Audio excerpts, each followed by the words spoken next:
Chapter 153. Mao Mu and Tang Tong left happily after they got the job. Before they left, the two of them each got a few boxes of silver. This was the working capital that Yang Chendong gave them. Without money, it would be difficult to do anything in this world. When the two of them left, they naturally patted their chests and promised that they would do a good job. As for Qian Sengbeo's death, they followed Yang Chendong's words and said that he was searching the Yang family manor. He said that he did not see any new firearms and was looking for them. As long as the news could be delayed for half a day, Yang Chendong could naturally do a lot of things. Mao Mu and Tang Tong left happily. Hu Yan, Xiao Yin, and the other girls also walked from the back hall to the side hall. They all looked at Yang Chendong with happy eyes. Except for seventh sister Yang Duo, the other girls' eyes were shining. They looked like they couldn't wait to throw themselves into Dong Shuai's arms and be comforted. After so many days without a woman by his side, Yang Chendong's body also had needs. But he knew that there were too many things that needed to be done now. He would have to wait until night to talk about love. He could only suppress the impulse in his heart and smiled at the girls. You can rest assured. This young master is very good. I didn't get hurt at all. Later, when the situation stabilizes, I will talk to you one by one. For now, young master, Yang San is here. He is waiting in your study. Tiger's mane walked into the side hall at the right time. His appearance helped Yang Chendong out of the situation, and also found a suitable excuse for temporarily leaving. Okay, this young master will go right away. After Yang Chendong finished speaking to Tiger's mane, he showed an apologetic smile to the girls. Then he got up and went to Hu Yan's side. He reached out and gently stroked her slender jade hand. Thank you for your hard work. Having her little hand grabbed by Yang Chendong in front of everyone, Hu Yan's little heart had long failed to live up to her expectations and was beating rapidly. Her little face was blushing, and her head was almost buried in her neck. She didn't even know when Yang Chendong left. She only remembered that Xiao Yin and the other girls came to her side and laughed at her for a while, making her even more embarrassed. In the study, Yang San rushed back from the capital after learning that the young master had returned safely. At the same time, he brought more detailed information about the capital, flipping through page after page of accurate information obtained by the Security Bureau. Yang Chendong had a clearer understanding of the situation in the capital. Jining had indeed served several emperors. Once she gained power, her methods were very impressive. In an extremely short period of time, she had roped in many old officials for her use. From the looks of it, once Ingzong returned to the court, the situation would become even more complicated. Among all the information, there was one that caught Yang Chendong's attention. That was that the eunuch Xing, who was serving Empress Qian and had followed Empress Dowager Sun and led the harem, had actually reached an agreement with Jining. This was also thanks to the Security Bureau being willing to spend money to obtain such important information. However, even Mao Mu probably didn't know about this information. Thinking about how Mao Mu, who did not know, might enter the palace to contact Xing, and then discuss his meeting with Empress Qian, Yang Chendong's expression changed. He decisively decided to change his previous plan. He looked at Yang San and asked, "Let me ask you, is it possible to contact Empress Qian without anyone noticing?" After some thought, Yang San gave Yang Chendong an answer. "It's possible. We bribed one of the Empress Palace maids, but if we do this, the spies we've spent so much money on will be exposed." "It's fine. If they're exposed, they're exposed. In the future, we'll just spend money to plant more spies. How about this? Immediately get in touch with that palace maid. And then..." Mao Mu excitedly returned to the capital and entered the imperial palace. Just as Yang Chendong had guessed, he went to find Xing and the chief eunuch serving the empress. As the chief eunuch serving the empress, Xing and had 40 eunuchs under his direct command, and there were countless eunuchs under these 40 eunuchs. Unlike the eunuchs serving the emperor, Xing An's authority was mainly in the harem. If the empress had too much power, then the chief eunuch in the harem could be on par with some of the chief eunuchs serving the emperor. From how Zong allowed Xing and Jining to assist him on this expedition, one could see his status. However, because Empress Qian wasn't keen on power, he wasn't as awe-inspiring as Jining. Even so, other eunuchs couldn't meet him just because they wanted to. Fortunately, Mao Mu was originally the eunuch in charge of the ceremony directorate. In addition, he had spent a lot of money to send a message to Xing An, allowing the two to meet. So it's Eunuch Mao. But why aren't you working in the ceremony directorate? Why have you come to this duke's place? They met, but Xing An's attitude wasn't good. He spoke in a condescending tone. Eunuch Xing, this lowly one has come to discuss something important with you. Please dismiss your attendance. Mao Mu saw that there were two other eunuchs in the room and spoke carefully. Xing An was about to bring a cup of tea to his mouth when he heard this and was startled. He carefully looked at Mao Mu and saw that he wasn't faking it. He thought that Mao Mu wouldn't dare to harm him here, so he lazily waved his hand, leaving only the two of them in the room. Now that there were no outsiders, Xing An put down his cup and said, "Eunuch Mao, I hope that you truly do have something important to discuss with me." Of course. Eunuch Xing, to tell you the truth, this lowly one has just received an important piece of information. Zong hasn't died. After approaching Xing An's ear, Mao Mu told him the information he got from Yang Chendong. Originally, Xing An's expression was calm as usual, but after hearing this, his expression immediately changed greatly. He looked at Mao Mu with shock in his eyes. What did you say? Zong is still alive, and he's heading toward the capital, Mao Mu said in an excited voice, a look of pleasant surprise on his face. Where did you get this information? Xing An's face was red, but he didn't know if it was because he was excited or for some other reason. Mao Mu didn't think too much at this moment, nor did he know that Xing An had already reached an agreement with Jining. One of them was in the imperial court, while the other was in the harem. Both of them minded their own business. He thought that Xing An had this expression because he was happy, so he said, "I can't say where it came from yet. Someone is a vanguard sent back by Zong. He wants to meet with the empress first, and Eunuch Xing needs to arrange it." Hearing that the vanguard was sent back, Xing An's eyes flickered continuously. His somewhat gloomy eyes emitted a sinister glint. "All right, I will personally arrange this matter. Just tell me when he might enter the palace." Mao Mu had come happily and left satisfied. Xing An's last few words were about this matter. He would definitely tell the empress's role in this matter. In this way, his meteoric rise was just around the corner. After Mao Mu left, Xing An hurriedly left the harem and went straight to Jin Ying's office. But what he didn't know was that just as he left, two palace maids left the empress's palace together. Xing An's sudden arrival naturally attracted Jin Ying's attention. Currently, there was still a pile of matters to deal with in the imperial court.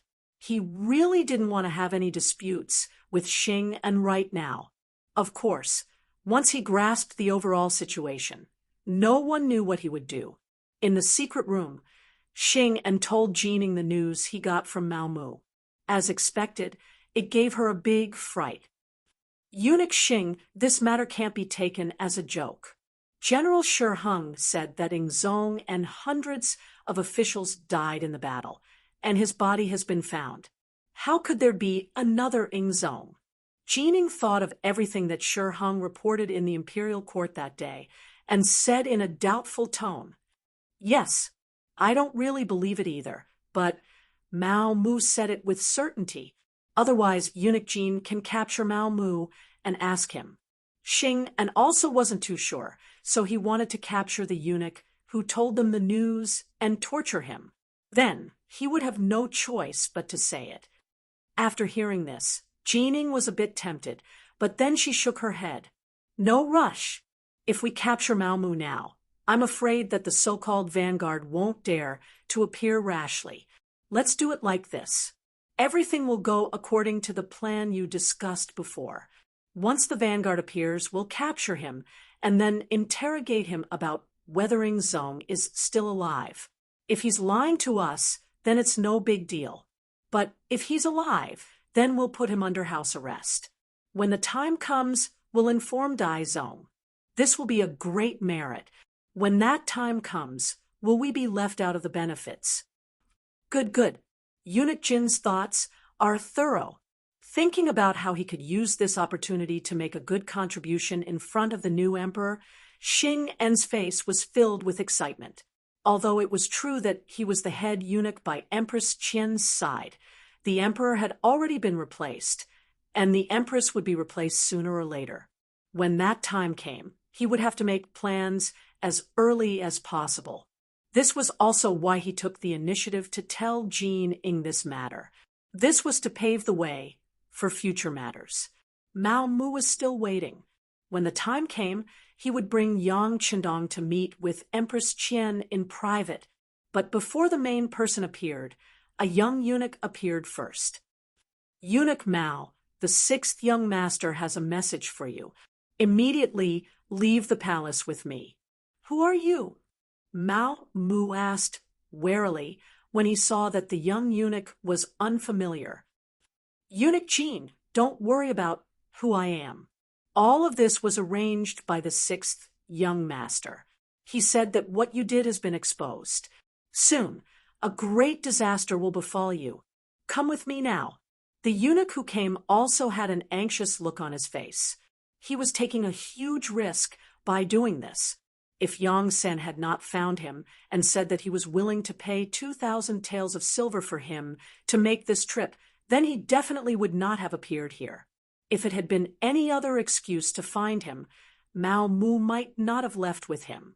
But the young eunuch mentioned the sixth young master. That meant that not many people knew that the sixth young master was still alive. This matter was filled with more credibility. All right, I'll go with you. Chapter 154. Yang Family Manor. A carriage arrived outside the manor and entered the manor without any inspection. As soon as it stopped, Huyen, Yang Duo, and Xiao Yin hurriedly came up to greet it. However, when the curtains were opened, only 2 women in palace-made attire were revealed. Huyen, Yang Duo, Xiao Yin, greets the empress. After seeing the appearance of one of the palace maids, the 3 immediately bowed. There's no need to be so polite. Where is the Eastern commander? Empress Qian's face was filled with anxiety.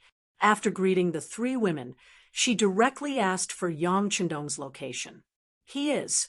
The young master is in the main hall waiting for the empress. Because he has some urgent matters to attend to, he couldn't come to greet you. Xiao Yin explained for Yang Chendong. No matter. I'll have to trouble you 3 to lead the way. Empress Qian didn't care whether Yang Chendong came to greet her or not. What she cared about was the news the palace maids told her. It was that Zong wasn't dead. Just this one sentence was enough for her to take any risk and meet anyone. Speaking of this Empress Qian, she was truly a good woman. She wasn't greedy for money or power. She truly loved Zhu Qizhen wholeheartedly and saw him as her husband, not some emperor or monarch. History recorded that Zong was captured by the Walla during the Tumu Rebellion. In order to bring Zong back, Qian used up all of her wealth to redeem Zong. She lived frugally and cried all day long, praying to the gods to protect Zong's safe return. When she was tired, she would lie down on the ground, crippling one leg and blinding one eye from crying. When Ming Ingzong ascended the throne, Qian was honored as the Empress Dowager. After Ingzong returned, she and her husband were imprisoned in the southern palace for 7 years, relying on each other for survival. In the 8th year of Jingtai, 1457, Ingzong was restored and Qian was reinstated as the empress. In the 8th year of Tianshan, 1464, Emperor Ingzong passed away. His posthumous edict read, "After Empress Qian lives for 10,000 years, she shall be buried with Zhen." After Emperor Ingzong ascended the throne, he honored her as the Empress Dowager and gave her the insignia of Xiai. It was precisely because he already knew this that Yang Qindong dared to inform Empress Qian that Ingzong was still alive and not Empress Dowager Sunday. This was because the Security Bureau had already sent news that Empress Dowager Sun was currently under strict protection by Jining. It was likely that she would not be able to see her at all. Anyone who met the Empress Dowager in private would be arrested without question. In the main hall, Yang Qindong was listening to Tiger's man's report and the movements of the embroidered uniform guards. Yang Qindong knew that it was only a matter of time before the news of his return leaked out.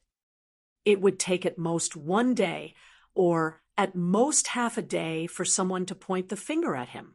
How to strengthen his strength in this period of time became the most important problem. This was also the reason why he let Tang Tong go. He was also gambling. He was gambling that this person would be loyal to Emperor Ingzong and fight for a future. From the information from the Security Bureau, this person was indeed working hard. He had already contacted many embroidered uniform guards, Qianhu and Baihu. However, at the same time, he had also caused quite a commotion. Jining probably already knew about it. Arrange for Bai Zhe to lead the Ghost Shadow Sniper team out of the manor to provide support. Remember, this is not the time to kill, but to warn. Yang Qindong quickly made a decision and prepared for the arrival of Tang Tong and the others. Yes, Tiger's man replied and prepared to make the arrangements. However, before he left, he couldn't help but ask curiously, "Young master, Hu Zhangning is also the embroidered uniform guard's guardian. Why didn't you inform him to come help the emperor?" "Forget it. The situation is unclear now. It's better not to let the Hu family get involved in this mess." Yang Qindong shook his head decisively. Of course, he had considered his future father-in-law. However, he could support Emperor Ingzong because he had the means to protect himself. However, the Hu family was different. Moreover, they were in the capital. If Emperor Ingzong got angry and wanted to punish the Hu family, even he couldn't do anything. Since the young master had already made plans, Tiger's man naturally wouldn't ask any more questions. After agreeing, he turned and left. Just as Tiger's man left, Empress Qian, dressed as a palace maid, came to the main hall. It had to be said that the empress was the empress. Even though she was dressed in palace maid attire, it was still difficult to hide her noble aura. In addition, she was indeed very beautiful and young. Her appearance actually made Yang Qindong's eyes light up. The surprise only lasted for a moment. Yang Qindong quickly considered everyone's identity. He immediately knelt on the ground and said, "This subject pays respects to the empress. No need to be so polite. Yang Qindong, you said that Emperor Ingzong is still alive. Do you have any evidence?" Empress Qian's face was anxious. Her eyes were like limpid autumn water, expressing her current mood.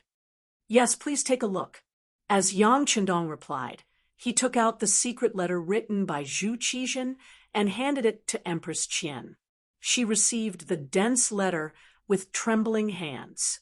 When she opened it and saw the familiar words, Empress Qian couldn't help but cry. This long-awaited handwritten letter was enough to prove that Emperor Ingzong was still alive. For a woman like her, this was the greatest joy. The secret letter had originally been written to Empress Qian. Xing and suddenly cried out, "Not good! We might have been tricked. Quick, come with me to the imperial palace to see if the empress is still there." Xing An's reaction wasn't slow, but Yang Chendong had changed his plans long ago. How could he have predicted this? By the time they returned to the empress chambers, Empress Qian had truly disappeared. For a moment, the two eunuchs slapped their knees in hatred, hating themselves for being so careless. At this moment, another eunuch came to report that the embroidered uniform guard had important matters to report. Qianhu Tangtong was currently holding a meeting with the other Qianhu and Baihu, and it was clear that he intended to leave the capital. How rebellious!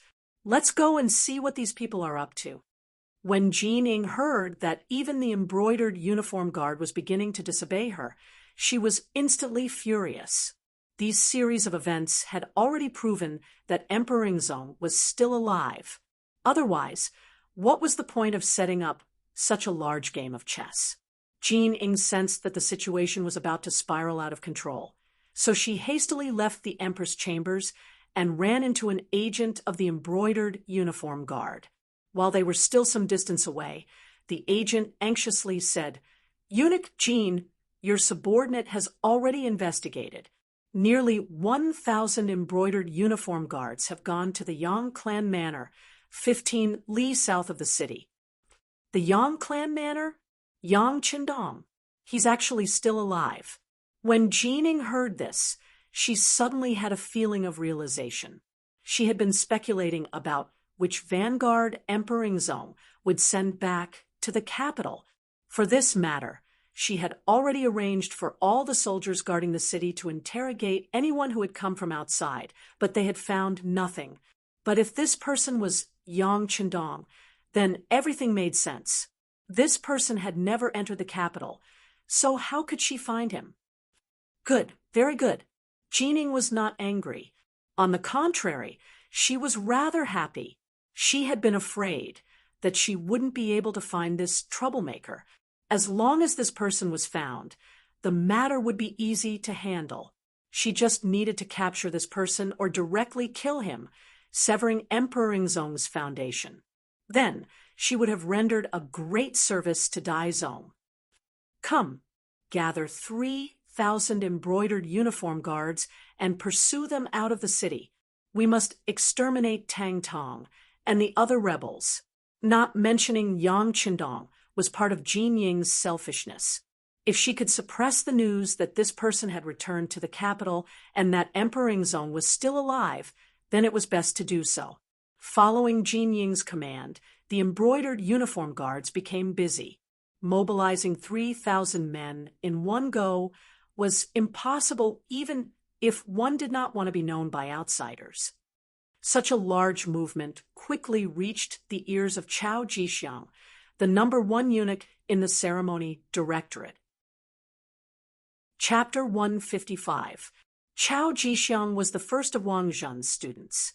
In the first year of Zhengtang, 1436, the court sent an army to Luchuan to suppress Si Renfa.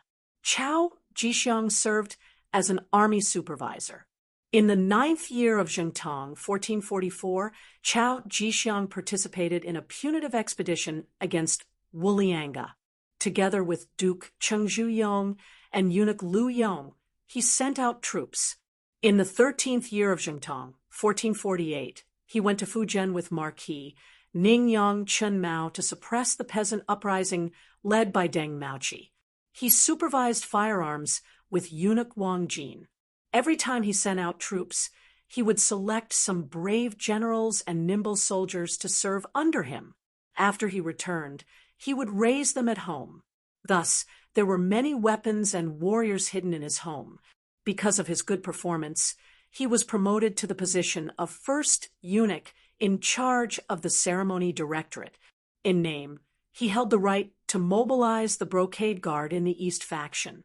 However, this was only in name. In reality, regardless of whether it was during Wang Zhen's reign or Jinying's current reign, he was only in name. The only people he could mobilize were the 500 warriors hidden in his home. When this eunuch, who was nominally in charge of the brocade guard, heard the news of a large mobilization, he immediately sent people to investigate. He had always been very honest. Even though everyone knew that he was Wang Zhen's man, Jining did not immediately act against him. However, this did not mean that he was honest. He just lacked an opportunity to rise up. This powerful eunuch of the Ming dynasty in history, who had even participated in a rebellion, finally felt restless. Seeing that Jining had sucked up to Zhu Qiyu and become a powerful eunuch, Chao Jixiang did not immediately act. Instead, he waited. In his eyes, the situation in the court was not very clear. At the very least, the wall of people who had defeated Zhu Qiyu were a big threat. Before they were defeated, no decision could be considered completely correct. Since he could become a powerful eunuch, he had to be very scheming. It was during this period of waiting that things changed.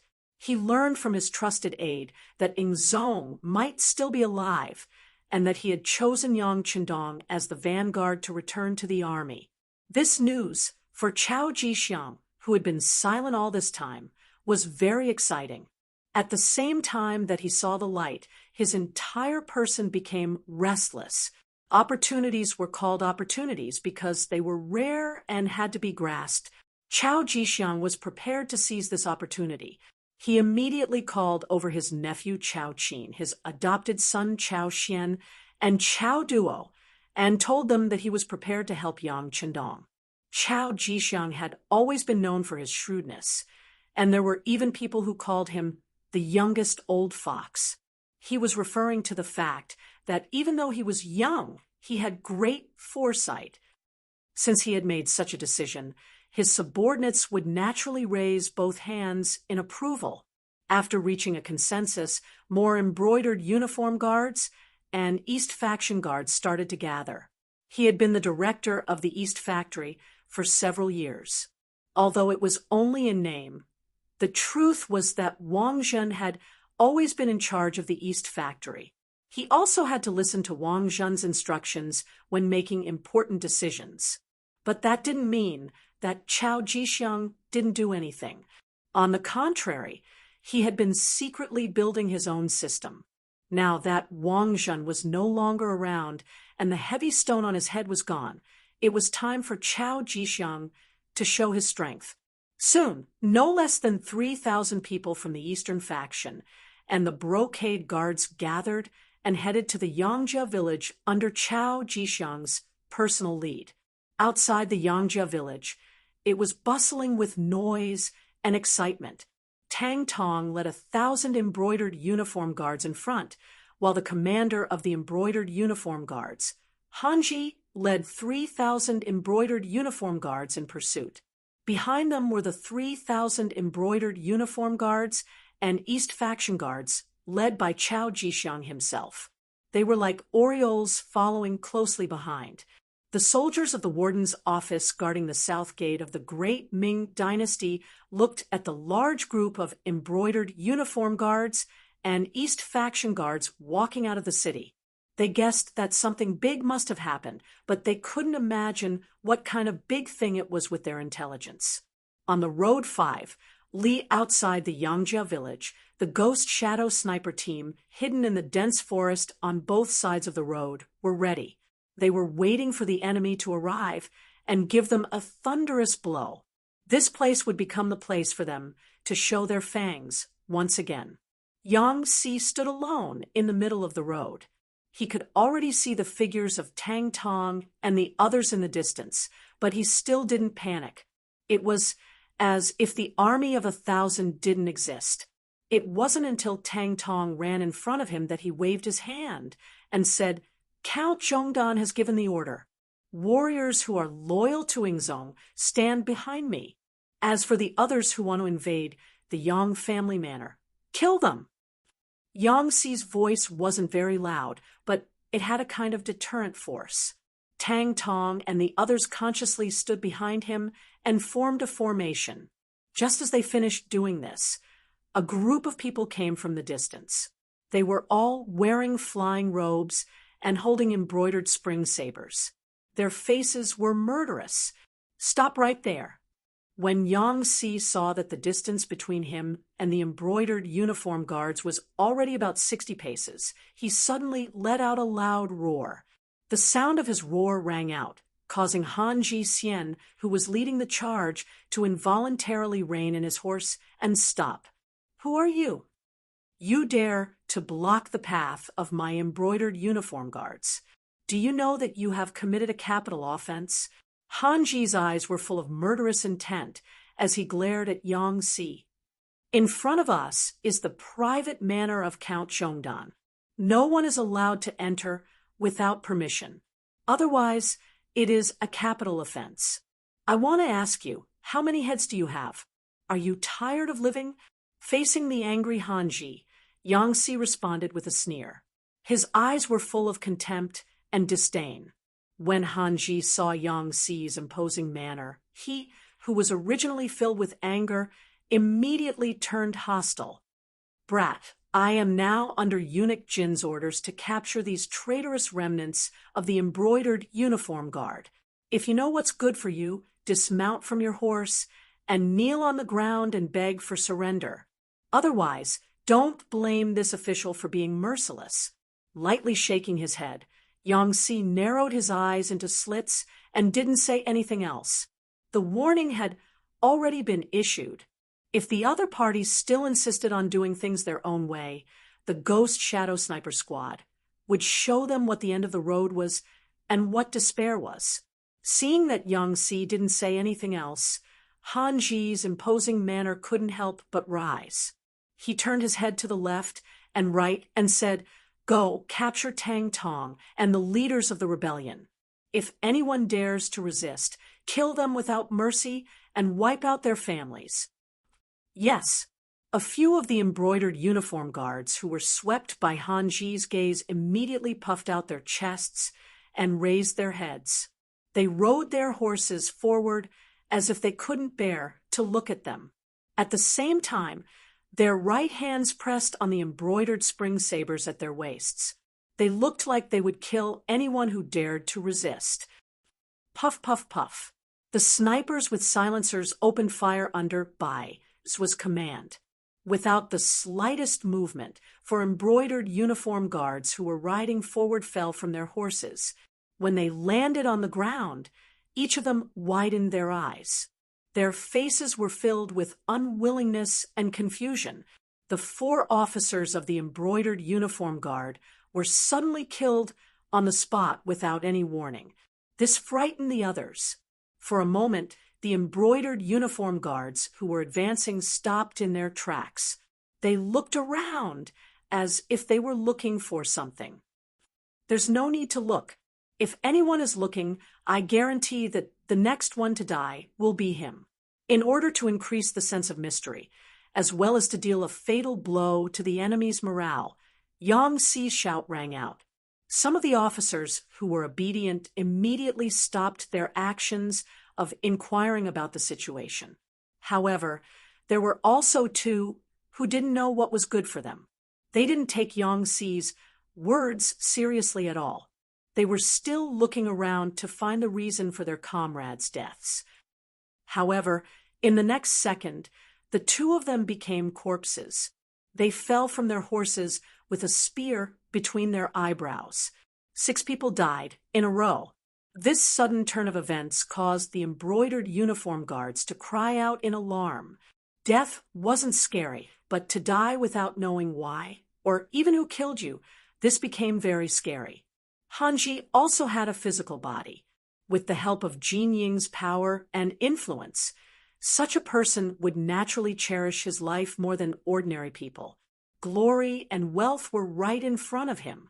If he died without enjoying it, how unjust would that be? Seeing that 6 of his subordinates had died in succession, he really couldn't find the reason. His expression changed again, and he said to the left and right, "Go, you guys rush over. This official wants to see who is causing mischief in the dark." Han Ji didn't know the reason. Naturally, he couldn't go back and report to Jining. Whether it was for his own position or to give his superiors an explanation, he needed more people to test the danger and find the real killer move.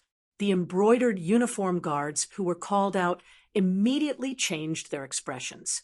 There were only two kinds of people who knew that they would die, but still wanted to go forward.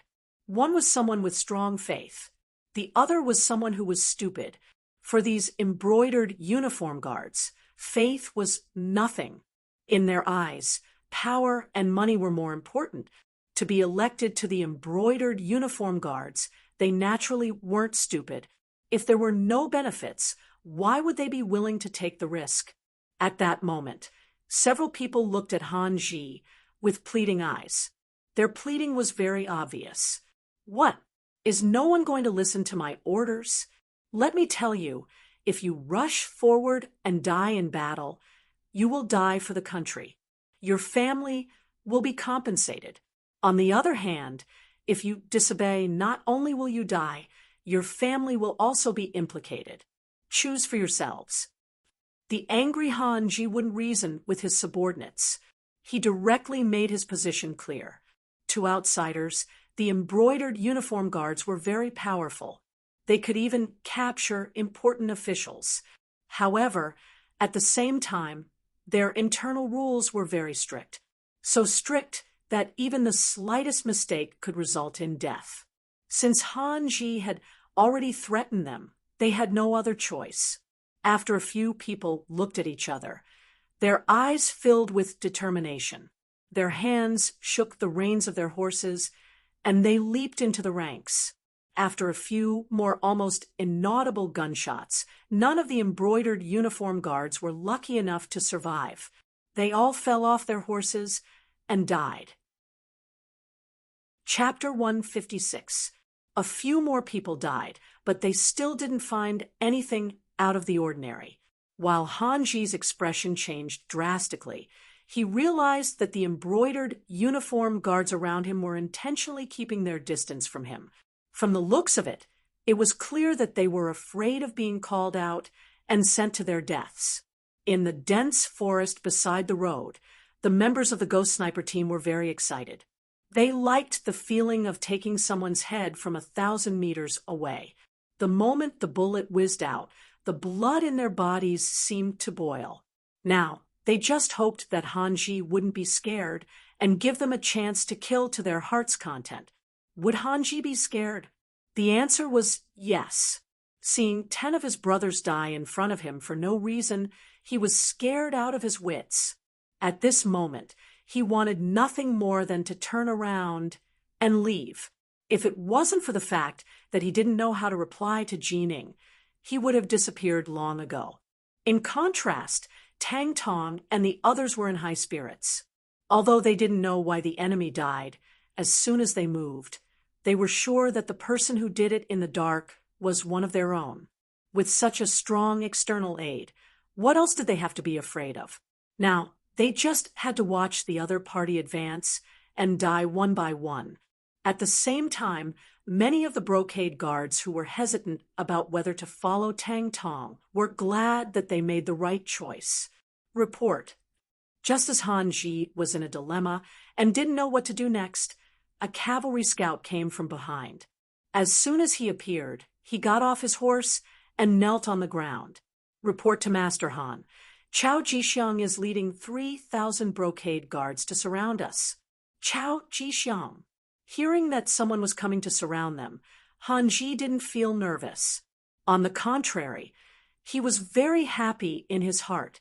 He was originally worried that he wouldn't be able to report back without a reason. Now, Chao Jixiang's arrival gave him enough of an excuse. Not good. They're here to deal with us. So, everyone listen to my order, retreat. Han Ji reacted as if he was facing a great enemy and shouted in horror. Then, he urged his horse back. The other embroidered uniform guards who didn't want to move forward for a long time finally had a suitable reason and excuse. They all followed behind Han Ji and ran away. 3,000 brocade guards really came with a strong momentum and left with flying sand. In the blink of an eye, they had all retreated, leaving only 10 gradually cold corpses on the ground. Where is Tang Tong? Send people to deal with these corpses. At the same time, send 100 people to guard this place. No one is allowed to take a step forward without orders. Otherwise, these people will become their role models. Yang Si issued the order loudly, then rode his horse back to the Yang village. He wanted to tell the young master about Chao Jixiang's arrival and ask him to make a decision. Chao Jixiang led the warriors under his command and the embroidered uniform guards that he could recruit, a total of more than 3,000 people, out of the southern part of the city and headed towards the Yang family manor. Once the army left the capital, it began to slow down. In order to show his importance, he wasn't in a hurry to leave. Instead, he wanted to wait for Han Ji and Tang Tong to kill each other. Then, he would appear as the one who collected the corpses. In this way, he would be able to show his importance. The army proceeded at an unhurried pace, but after traveling only 5 li, the scouts sent back news that Han Ji and the 3,000 embroidered uniform guards had retreated and chosen a different route to return to the capital. Retreated? Could it be that they didn't fight with Tang Tong, or did they not catch up at all? Chao Jixiang's face was filled with confusion and doubt. This was different from what he had imagined. We caught up with them, but we don't know why the two sides didn't fight. After they discovered our existence, they quickly left.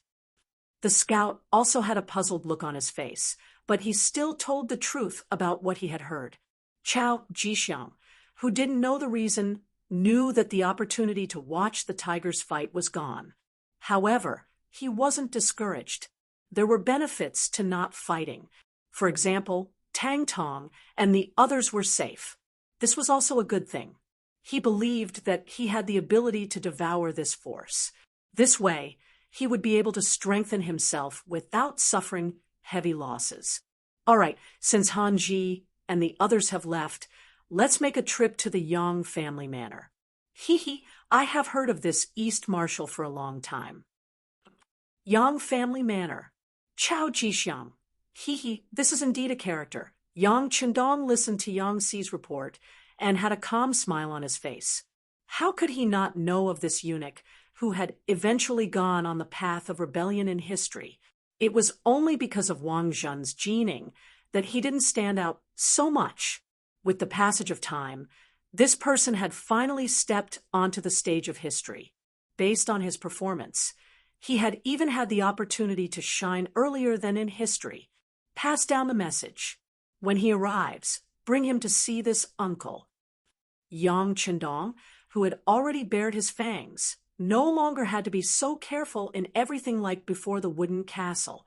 Even when facing Chao Jixiang, he still had a sense of superiority. Yes. Yang Si cupped his fists in acknowledgement and left. Yang Chendong was left alone to think about what to do next. He could no longer hide the fact that he was the vanguard of the Ying sect. A dynasty was about to have 2 emperors. He really didn't know what choice everyone would make. And what choice would the acting sect master, Zhu Qiyu, make? Han Ji led the 3,000 embroidered uniform guards back to the capital in a panic. As soon as they entered the inner city, they headed straight for the imperial palace. In the imperial palace, Jining had already told the newly ascended acting sect master, Zhu Qiyu, about the fact that Yang Chendong had returned to the capital as the vanguard of the Ying sect. She also told him about how he had already taken Empress Qian out of the palace. Zhu Qiyu's expression became somewhat panicked. His throne was not inherited from anyone, nor was it passed down orally like the other emperors. It was completely pushed to this position by the ministers who forced him to do something beyond his ability. He had originally thought that his brother, Zhu Qizhen, had died on the battlefield. That way, his throne would be rightful. But he had never imagined that he was still alive. What was the point of his throne then? Wasn't he being suspected of usurping the throne? Thinking of this, Zhu Qiyu tried to say to Jining, "Since royal brother is still alive, when he returns, we can give the throne back to him." Zhu Qiyu's answer disappointed Jining greatly. At the same time, she was shocked. If this was the truth, she could imagine what his fate would be. When the Ying sect left, he had told her to handle court affairs with another eunuch, Xing, and the Minister of Appointments, Wang Zhi, and the emperor's son-in-law, Jiao Jing. But now, not only had he taken over the other three, he had also recommended Zhu Qiyu to be the emperor. If he was investigated, the result was obvious.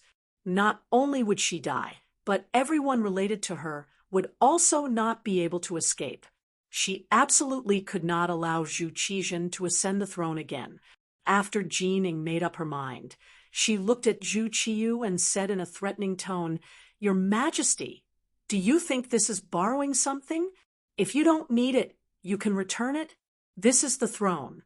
Whether you are willing or not, you are now the acting sect master of the great Ming dynasty. Based on this, do you think that if he returns, he will spare you?" "Ah, what should I do?" Zhu Qiyu heard Jinying's words and immediately panicked. Zhu Qiyu was not a shrewd person. In terms of scheming, he was far from his brother, Zhu Qizhen. He was straightforward and had a low EQ. Sometimes he didn't even know how to be flexible. In history, he had even openly bribed the officials for his son to become the crown prince. This could be seen. Now that he heard Jinying's threatening words, he was naturally shocked. Speaking of which, no one wanted to die.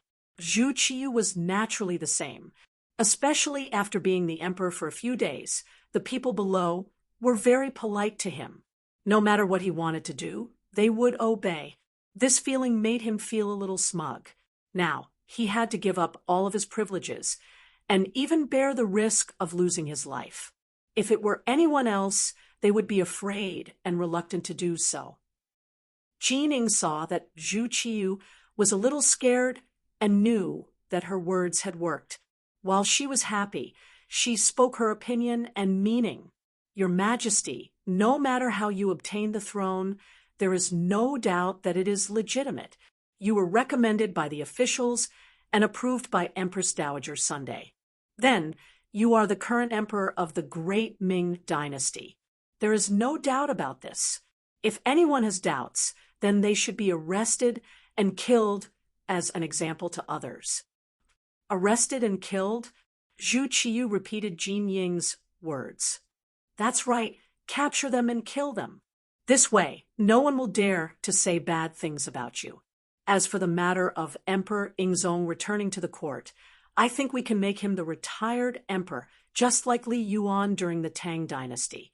Wasn't he revered as the retired emperor by his second son, Li Shimin, in later generations? Because Li Shimin was close to the government and loved the people, he was still revered as Emperor Taizong of the Tang dynasty. This is the example set by our predecessors. Jining was not an ignorant and incompetent person. When she spoke of history, she was clear and logical. After Jinying's advice, Zhu Qiyu's expression became much better. He did not want to die. In order to live on and even live a better life, he could only let his imperial brother suffer. "All right, then we will do as you say and honor my imperial brother as the retired emperor. However, I don't know how the officials will react. Will they support me? After all, I have only been the emperor for a few days. My imperial brother has been the emperor for more than 10 years. It's fine, as long as we give enough benefits. These officials will make the right choice," Jining said confidently. Now that he had great power and Zhu Qiyu's support, he did not believe that anyone would dare to have any objections. Of course, he still prioritized roping in those who could be roped in. Ever since the Han Dynasty revered Confucianism, the disciples of Confucianism were a privileged class and were high above the masses. They monopolized education and officialdom. They were decadent and fell. They were conservative and stubborn. However, they had great power. Even the emperor had to give face to Confucianism. Chapter 157. This was also why Zhu Qiyu was so worried about the reactions of the officials. The power they represented was often greater than that of the imperial power.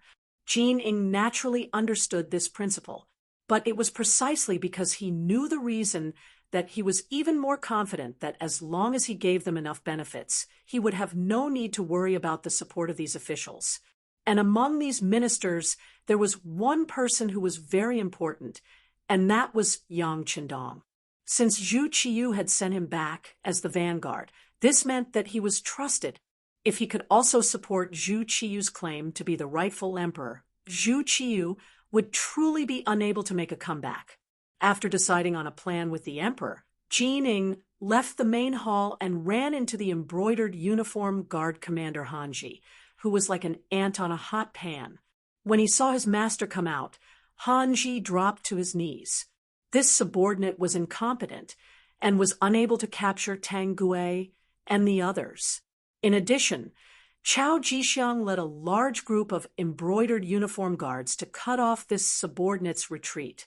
This subordinate was worried that the army would be lost, so I retreated first, but I have already sent people to the various city gates and warned them that without your highness's order, no embroidered uniform guard is allowed to enter the capital.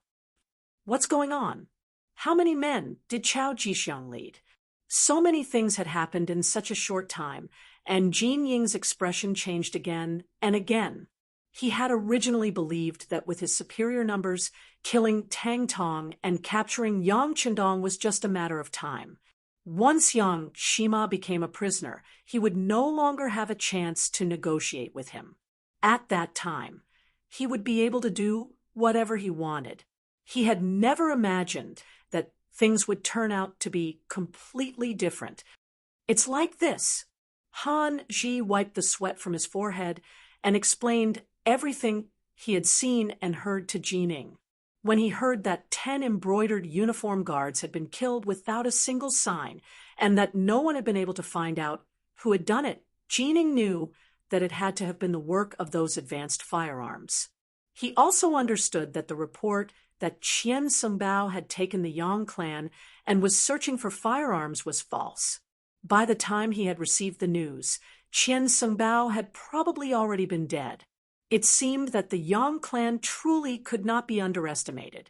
With the advanced firearms, the Yangjia village was already impregnable. Now that they had Chao Jixiang's support, it was likely that they would become powerful. It seemed that this Yang Shima was really difficult to deal with. It would be impossible to defeat him without spending a bit of capital. All right, I got it. How about this? I will immediately report this matter to His Majesty. You lead the embroidered uniform guards and wait for my orders. After Jin Ing finished speaking, she turned around and walked towards the main hall of the palace. She found Zhu Qiyu again. My dear minister, is there something wrong? Seeing Jin Ing appear, for some reason, Zhu Qizhen felt a burst of panic in his heart. Your Majesty, things are indeed a little unexpected. That Yang Qindong, who was just conferred the title of Loyal and Courageous Count by Ying Zong, has a very powerful firearm in his hands. It can easily take a person's life within a few hundred steps. Just now, 10 embroidered uniform guards died in the hands of this firearm. As soon as Jin Ing saw Zhu Qizhen, she made the situation sound very serious. If she didn't do that, she wouldn't be able to get his attention, and it wouldn't be easy to talk about the following conditions. There's such a thing? What should we do? Zhu Qiyu started to panic again. He really didn't expect that he would be so nervous as emperor. Don't worry, I'll say the same thing. Your Majesty, as long as we give the loyal and courageous count enough benefits, it will be very easy for him to recognize you as emperor. Now, it's up to us to see how much capital we can spend, Jin Ing asked tentatively, although he said that he had great power now. When it came to conferring titles, it wasn't something that a powerful official like him could decide. All right, as long as he's willing to recognize me as emperor, I'll confer him a high official. My dear minister, what do you think will satisfy him? In order to become emperor, Zhu Qiu's life would no longer be threatened. At this moment, he was also willing to spend a lot of capital. With Zhu Qiu's attitude, Jining breathed a sigh of relief. Your Majesty, since Ingzong can confer him the title of count, why can't we confer him the title of marquis? As long as we show enough importance, I'm sure that Yang Chendong will be indescribably grateful. At that time, he'll naturally follow your lead. When that time comes, Ingzong will really have no one to rely on. Confer the title of marquis? That's fine. I'll leave this matter to you, my dear minister. Zhu Qiu only hesitated for a moment before agreeing. Although there was a saying in the great Ming dynasty that one couldn't be conferred a title without military merit, since imperial brother Zhu Qizhen had already conferred the title of count, it shouldn't be too much for him to promote him. On the official Road 5, li away from Yang Manor, Chao Jixiang rushed over with his army of 3,000. What he saw was a man dressed as a servant riding on a tall horse blocking the road. Behind him were 100 embroidered uniform guards wearing flying fish robes. The formation was placed in front of him, but it was completely unwelcoming. There wasn't the slightest bit of welcome. This caused Chao Jixiang to be dissatisfied. His nephew, Chao Xian, was flustered and exasperated as he shouted, "What are you doing? Don't you recognize Lord Chao?" During Wang Zhen's reign, Chao Jixiang was the first eunuch in charge of the ceremony directorate. In name, he was in charge of the Eastern faction and the embroidered uniform guards. His subordinates naturally recognized him. However, after witnessing Han Ji's defeat, they were filled with confidence in their loyalty. Even if their immediate superior appeared, no one would feel afraid. Chao Xian roared, only to be met with silence. After a while, seeing that no one spoke, Yangtze chuckled and said, "What's wrong? Brother, are you trying to scare someone?" F***CK. Who are you? Chao Xian felt that he had lost face. He pulled out his embroidered spring saber and pointed it at Yangtze. The threat was obvious. Is no one going to take care of you spouting shit? Yangtze's expression also darkened. He looked at the leader, Chao Jixiang, implying that his subordinate was speaking rudely, but as the master, he was not going to take care of him. Facing Yangtze's gaze, Chao Jixiang acted as if he did not see it. He raised his head slightly and looked at the sky above, as if he was sighing about the good weather today. Ding! A crisp and deafening sound suddenly rang out. The embroidered spring saber that was pulled out was struck by the spear and fell to the ground. Chao Xian, who was holding the saber, also staggered and almost fell off the horse. Who is it? The sudden change caused all the embroidered uniform guards to be extremely alarmed. The foster sons of Chao Xian and Chao Duo even stood on the left and right of Chao Jixiang, and they looked around with the intention of clearly seeing where the threat came from. There is no need to look. If I want your little lives, it is merely a matter of raising my hand. The corner of Yangtze's mouth curled as he coldly snorted when he saw Chao Jixiang and the rest acting as if they were facing a great enemy. When his voice fell, it also attracted the laughter of the 100 embroidered uniform guards behind him, including Tang Tong. The mocking laughter entered Chao Xian's ears, causing his face to flush red. He felt that he had lost all face. In a fit of anger, he wanted to charge forward. However, he had just taken a step forward when the war horse under him was suddenly startled. It then fell to the ground with a plop. Chao Xian, who was unprepared, was thrown to the ground. When he fell off the horse, he rolled a few times. His body was covered in dust, and his face was pale as he stood foolishly on the spot. "Do you see? If I wanted to take your life, you would have been a dead man just now."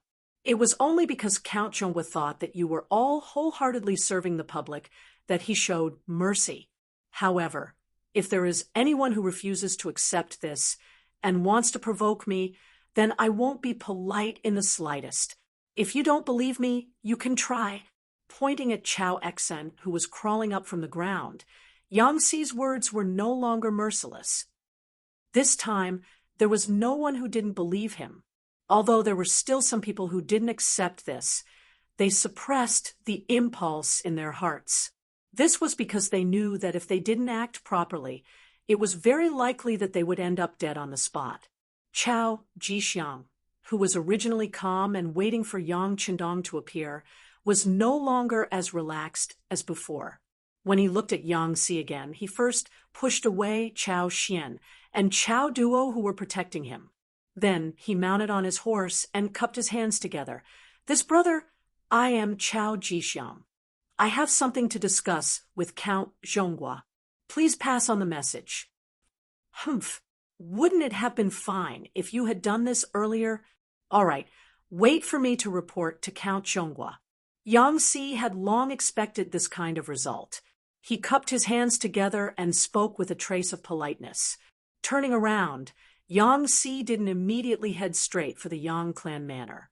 Instead, he said to the leader, "Tang Tong, look carefully.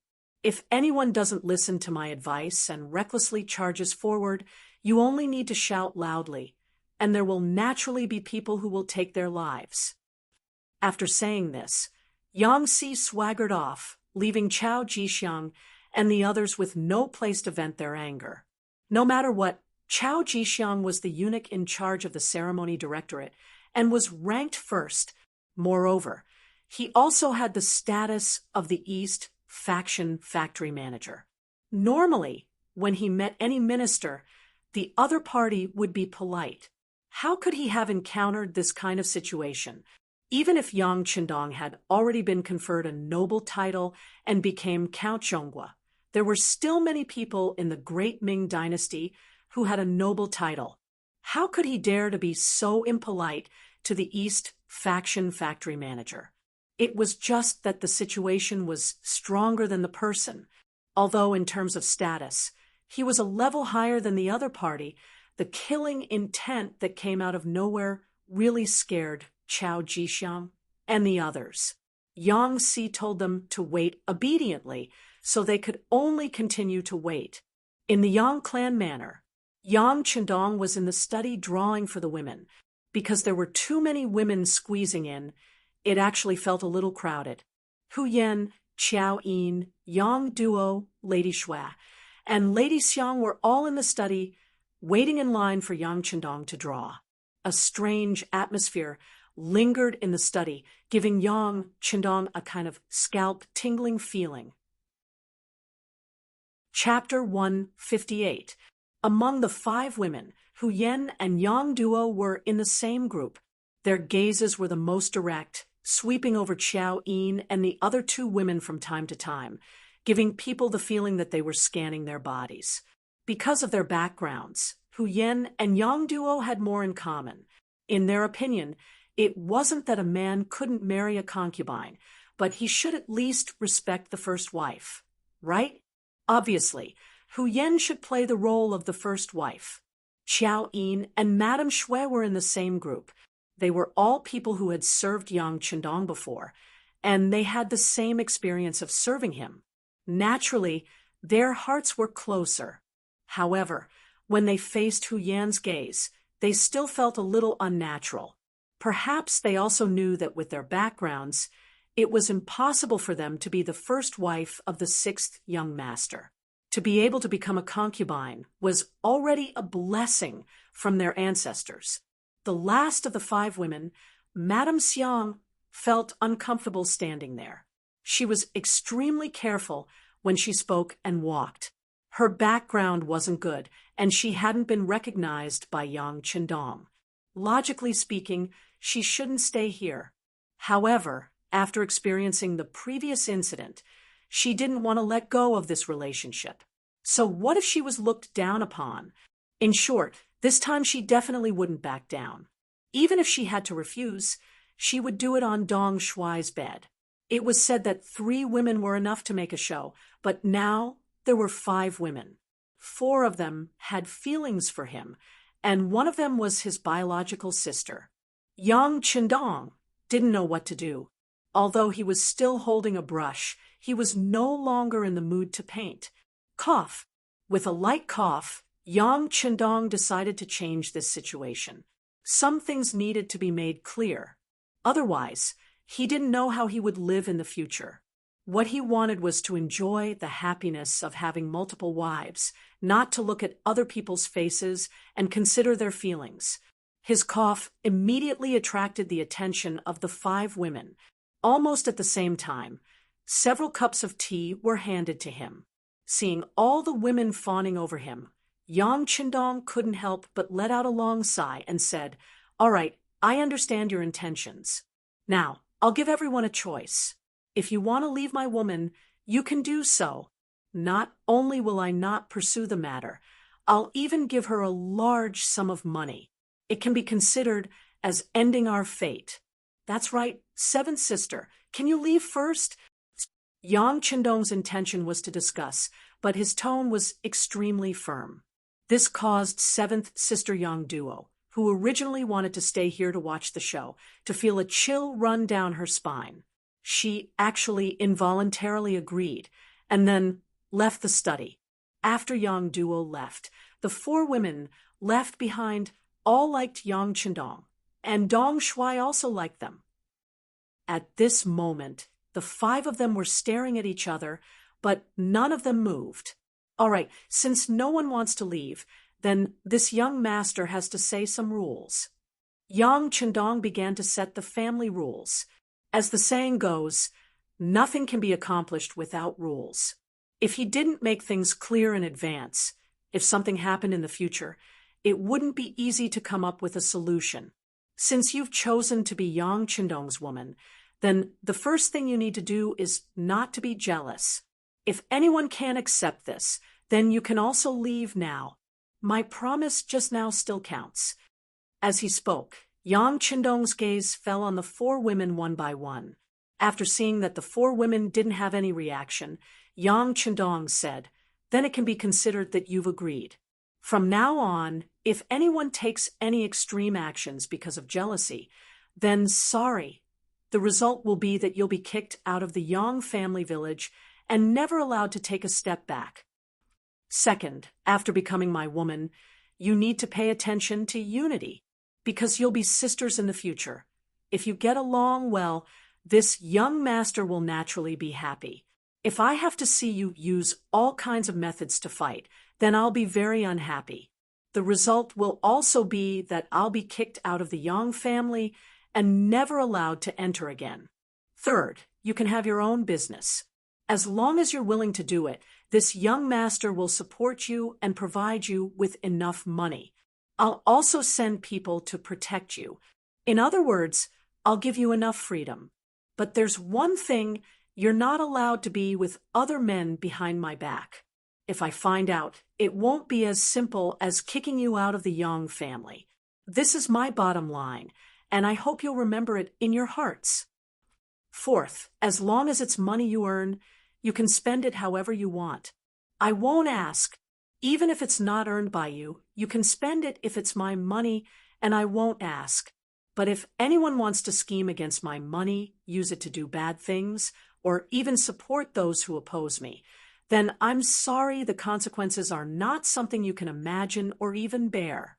Fifth, after becoming my woman, you don't need to care too much about status. I'll treat you equally. As for how you'll call each other sisters, that's up to you. I won't interfere in these matters. But I also don't want anyone to bully the weak and think that they're better than others. That's something I won't allow. All right, that's all for the above 5 points. I've finished my requests. If you have any other requests, you can raise them now. But after today, once I walk out of the study, don't talk about it casually in private. You understand? Yang Qindong pretended to have a cold face as he raised the 5 requests. Then his face turned from gloomy to sunny and was full of smiles. When it came to feelings, Yang Qindong had to admit that he was a little selfish. For women, it could be said that each had her own merits. He didn't want to let go of any of them, but he also didn't want to hurt any of them. So he had to say the ugly words first. Yang Qindong changed from a cold face to a smiling face, causing the four women to feel relieved. Then they began to express their opinions one by one. The first to speak was Hu Yan. Although none of the women said anything, everyone knew that Hu Yan was very likely to become Yang Qindong's wife in terms of background and knowledge. This was determined by the environment, and it was very difficult for Yang Qindong to change it.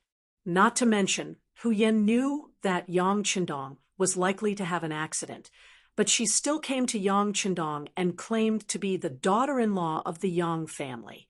Just this point alone was not comparable to ordinary women. If she became the first wife, others would not have any objection. Hu Yan was the first to stand up. Her eyes fell on Yang Qindong, and she said with shyness, "I abide by the 5 requirements of Dong Shui.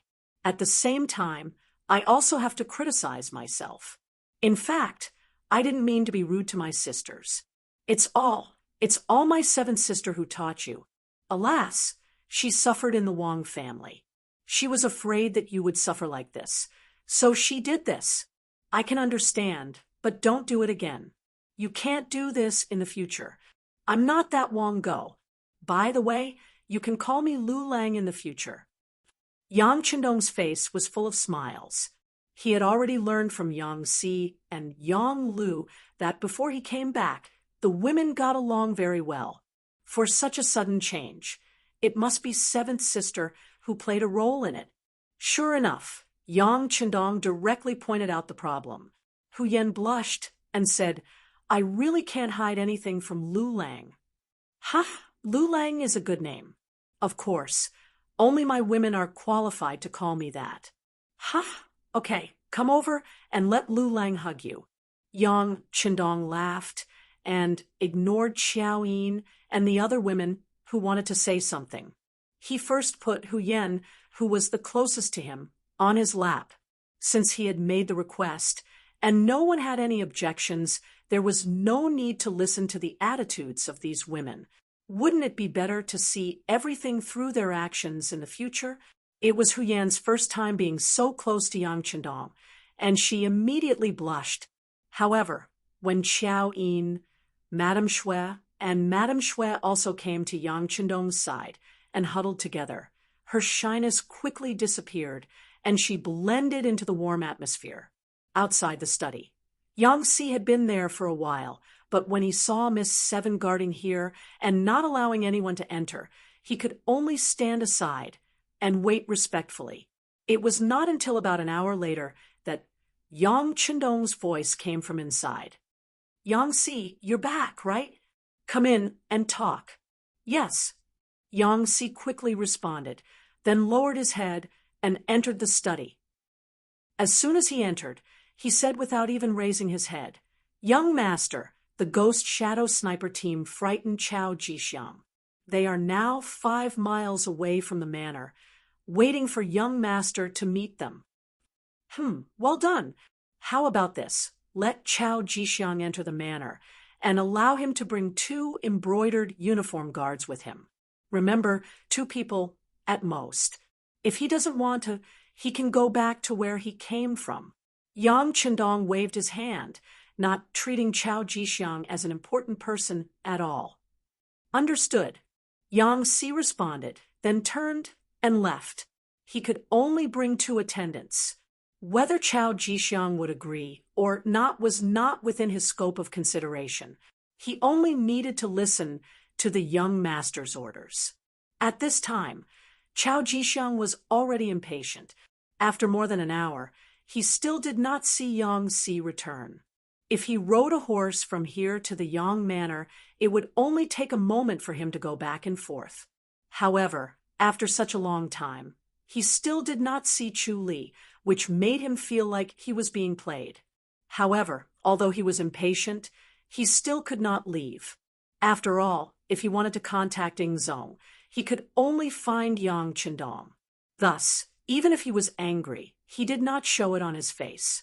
His nephew, Chao Xian, had already patted off all the dust on his body. He felt embarrassed as he stared at Tang Tong and the 100 embroidered uniform guards opposite him. If eyes could kill, Jia and the others would have died many times over. "Uncle, why don't we kill our way into the manor and capture Yang Chendong alive? I don't believe that he won't tell us where Ingzong is." Chao Xian, who wanted to regain his face, saw that Yang Si was not coming back, so he impatiently suggested to Chao Jixiang. Chapter 159. Upon hearing his words, Chao Xian and Chao Duo nodded in agreement. Clearly, they had the same thoughts. "Charge over. Have you forgotten how you fell off your horse?" Chao Jixiang glared at Chao Xian. He had just patted off the dust on his body, yet he had already forgotten about the pain. Did he even have a brain? Chao Xian was naturally indignant after being reprimanded. However, when he thought about how he fell off his horse for no reason, he immediately suppressed the impulse in his heart. He couldn't help but look to the sides of the road. However, there was only dense forest everywhere, and he couldn't see anything out of the ordinary. Time slowly passed. Finally, the sound of horse hooves could be heard. Yang Si arrived on horseback.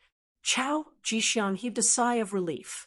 However, when he saw that only Yang Si had arrived and that Yang Chendong wasn't with him, he couldn't help but raise his eyebrows. What is the meaning of this? Does he not want to meet me? At this moment, Yang Si arrived before the two armies and stopped in front of Tang Tong and the others, after which Yang Si announced loudly, "The Count has ordered for eunuch Chao to bring 2 attendants and follow me into the manor for a chat." "What?" Upon hearing that only 2 people were allowed in, Chao Xian and the others immediately flew into a frenzy. The 2 foster sons, Chao Xian and Chao Duo, even tried to dissuade him.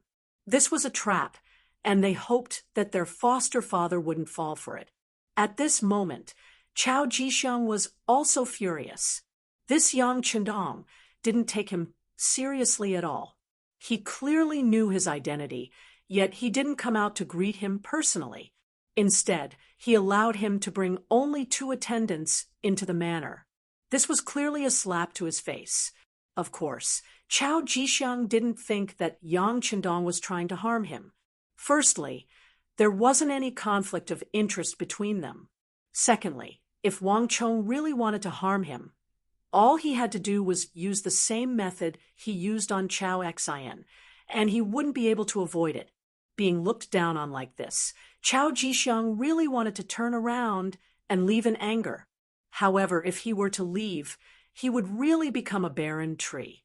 Putting aside the fact that he wouldn't be able to return to the capital, he wouldn't be able to meet Ingzong either. At that time, he would definitely be labeled as a rebel. Forget it. When one is under someone else's roof, one has no choice but to lower one's head. However, Yang Chendong, for humiliating me like this today, this duke will get his revenge sooner or later. Chao Jixiang decided to lower his head. He turned around and pointed to 2 good fighters from the East faction and said, "You 2 come with me. The rest of you stay here. Remember, no matter what happens, no matter how long you wait, stay here obediently. If anyone dares to make a decision on their own, I will not let them off easily when I return." His gaze lingered on the trio for a while before Chao Jixiang tidied up his attire and rode over to Yang Si with his 2 servants. "Brother, please lead the way." "No problem, no problem. Please." Seeing that Tang Tong was being polite, Yang Si naturally returned the greeting. Then, the 4 of them walked past Tang Tong and the others, heading straight to the Yang clan manor. Not long after Chao Jixiang left, another team arrived behind his team. The leaders were Jining, Hanji, and the others. Jining seemed to cherish her life. She had brought 3,000 men with her this time. Although both sides were embroidered uniform guards, in reality, they belonged to two different camps. The moment they met, an atmosphere of mutual hostility filled the air. Do not attack without orders. I am here to pay my respects to Count Zhongdan. Please make way. Jining walked at the front. On her left and right were the martial arts experts from the East faction. This was to ensure that if anyone tried to harm her, she could react immediately.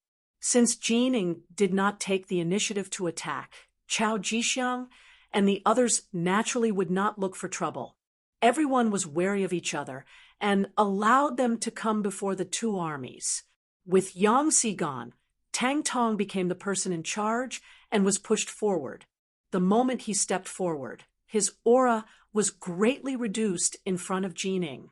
He actually cupped his fists and bowed, saying, "Greetings, eunuch Jin. Oh, I remember you. You are Tang Tong, Qianhu of the embroidered uniform guards, right? How about this? I will have to trouble you to inform him that I have something important to discuss with Count Zhongdan." Jin Ying's face was full of smiles, as if she and Tang Tong were old acquaintances. This was the first time Jining respected him so much. For a moment, Tang Tong felt like he was floating. "All right, please wait for a moment, eunuch Jin. I will go to Yang village now. Thank you, thank you."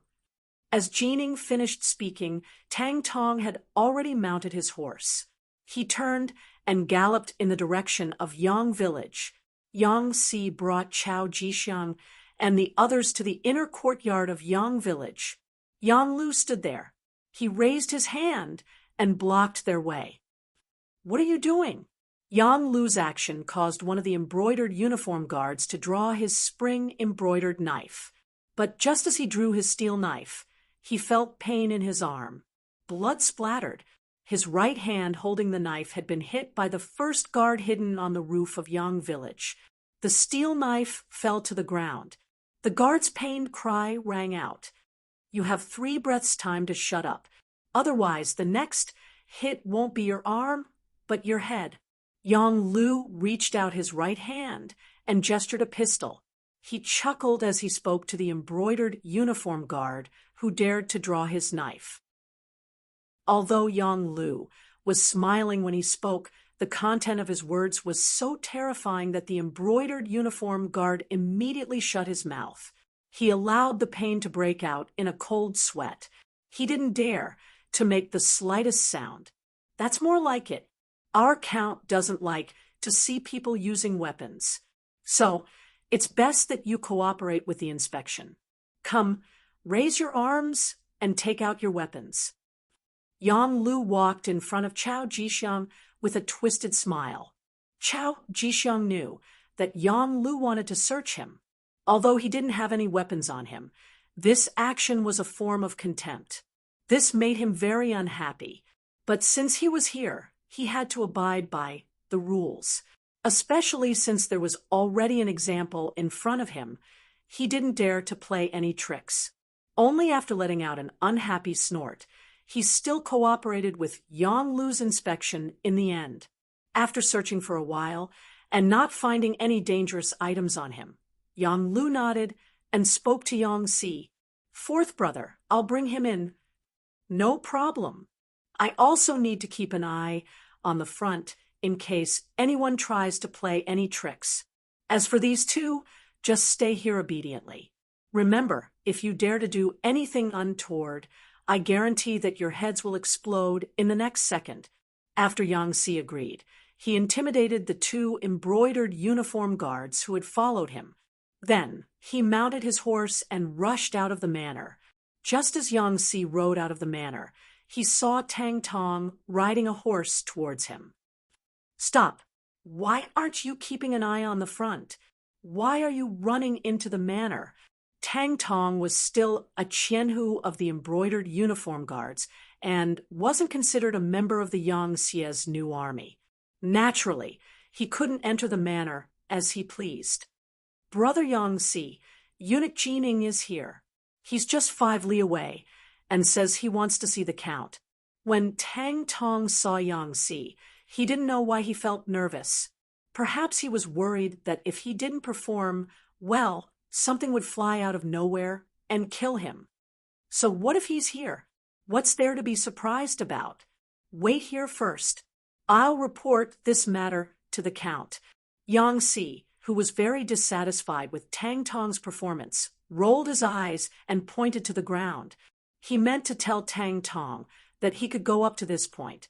If he wanted to go any further, he would be crossing the line. Tang Tong was an understanding person. He nodded repeatedly and almost raised his hand to swear that he wouldn't cross the line. Not far from the two of them, outside the Yang Manor, 900 embroidered uniform guards were eating with pots and pots. Since they had come to the Yang Manor, there was naturally plenty of good food and drink. They were really eating big pieces of meat and drinking big mouthfuls of wine. Even from a distance, a fragrant smell wafted over. This was the rule of the Yang Manor. As long as you weren't a member of the Yang Manor, no matter what your status was, you couldn't stay here without permission. This rule came into effect after Yang Chendong returned. In the side hall of the Yang family manor, Chao Jixiang saw Yang Chendong, who was dressed in green. Just like before the battle, he was wearing the most ordinary green clothes. When Yang Chendong walked out under the protection of Tiger's mane, Chao Jixiang hurriedly stood up and said respectfully with a smile, "Greetings, Count Zhongdan. Eunuch Chao is too polite. Take a seat." Casually pointing to a chair, Yang Chendong sat down at the head of the table with a smile on his face. When Yang Chendong sat down, Chao Jixiang slowly sat down, giving off a feeling that he was following the rules.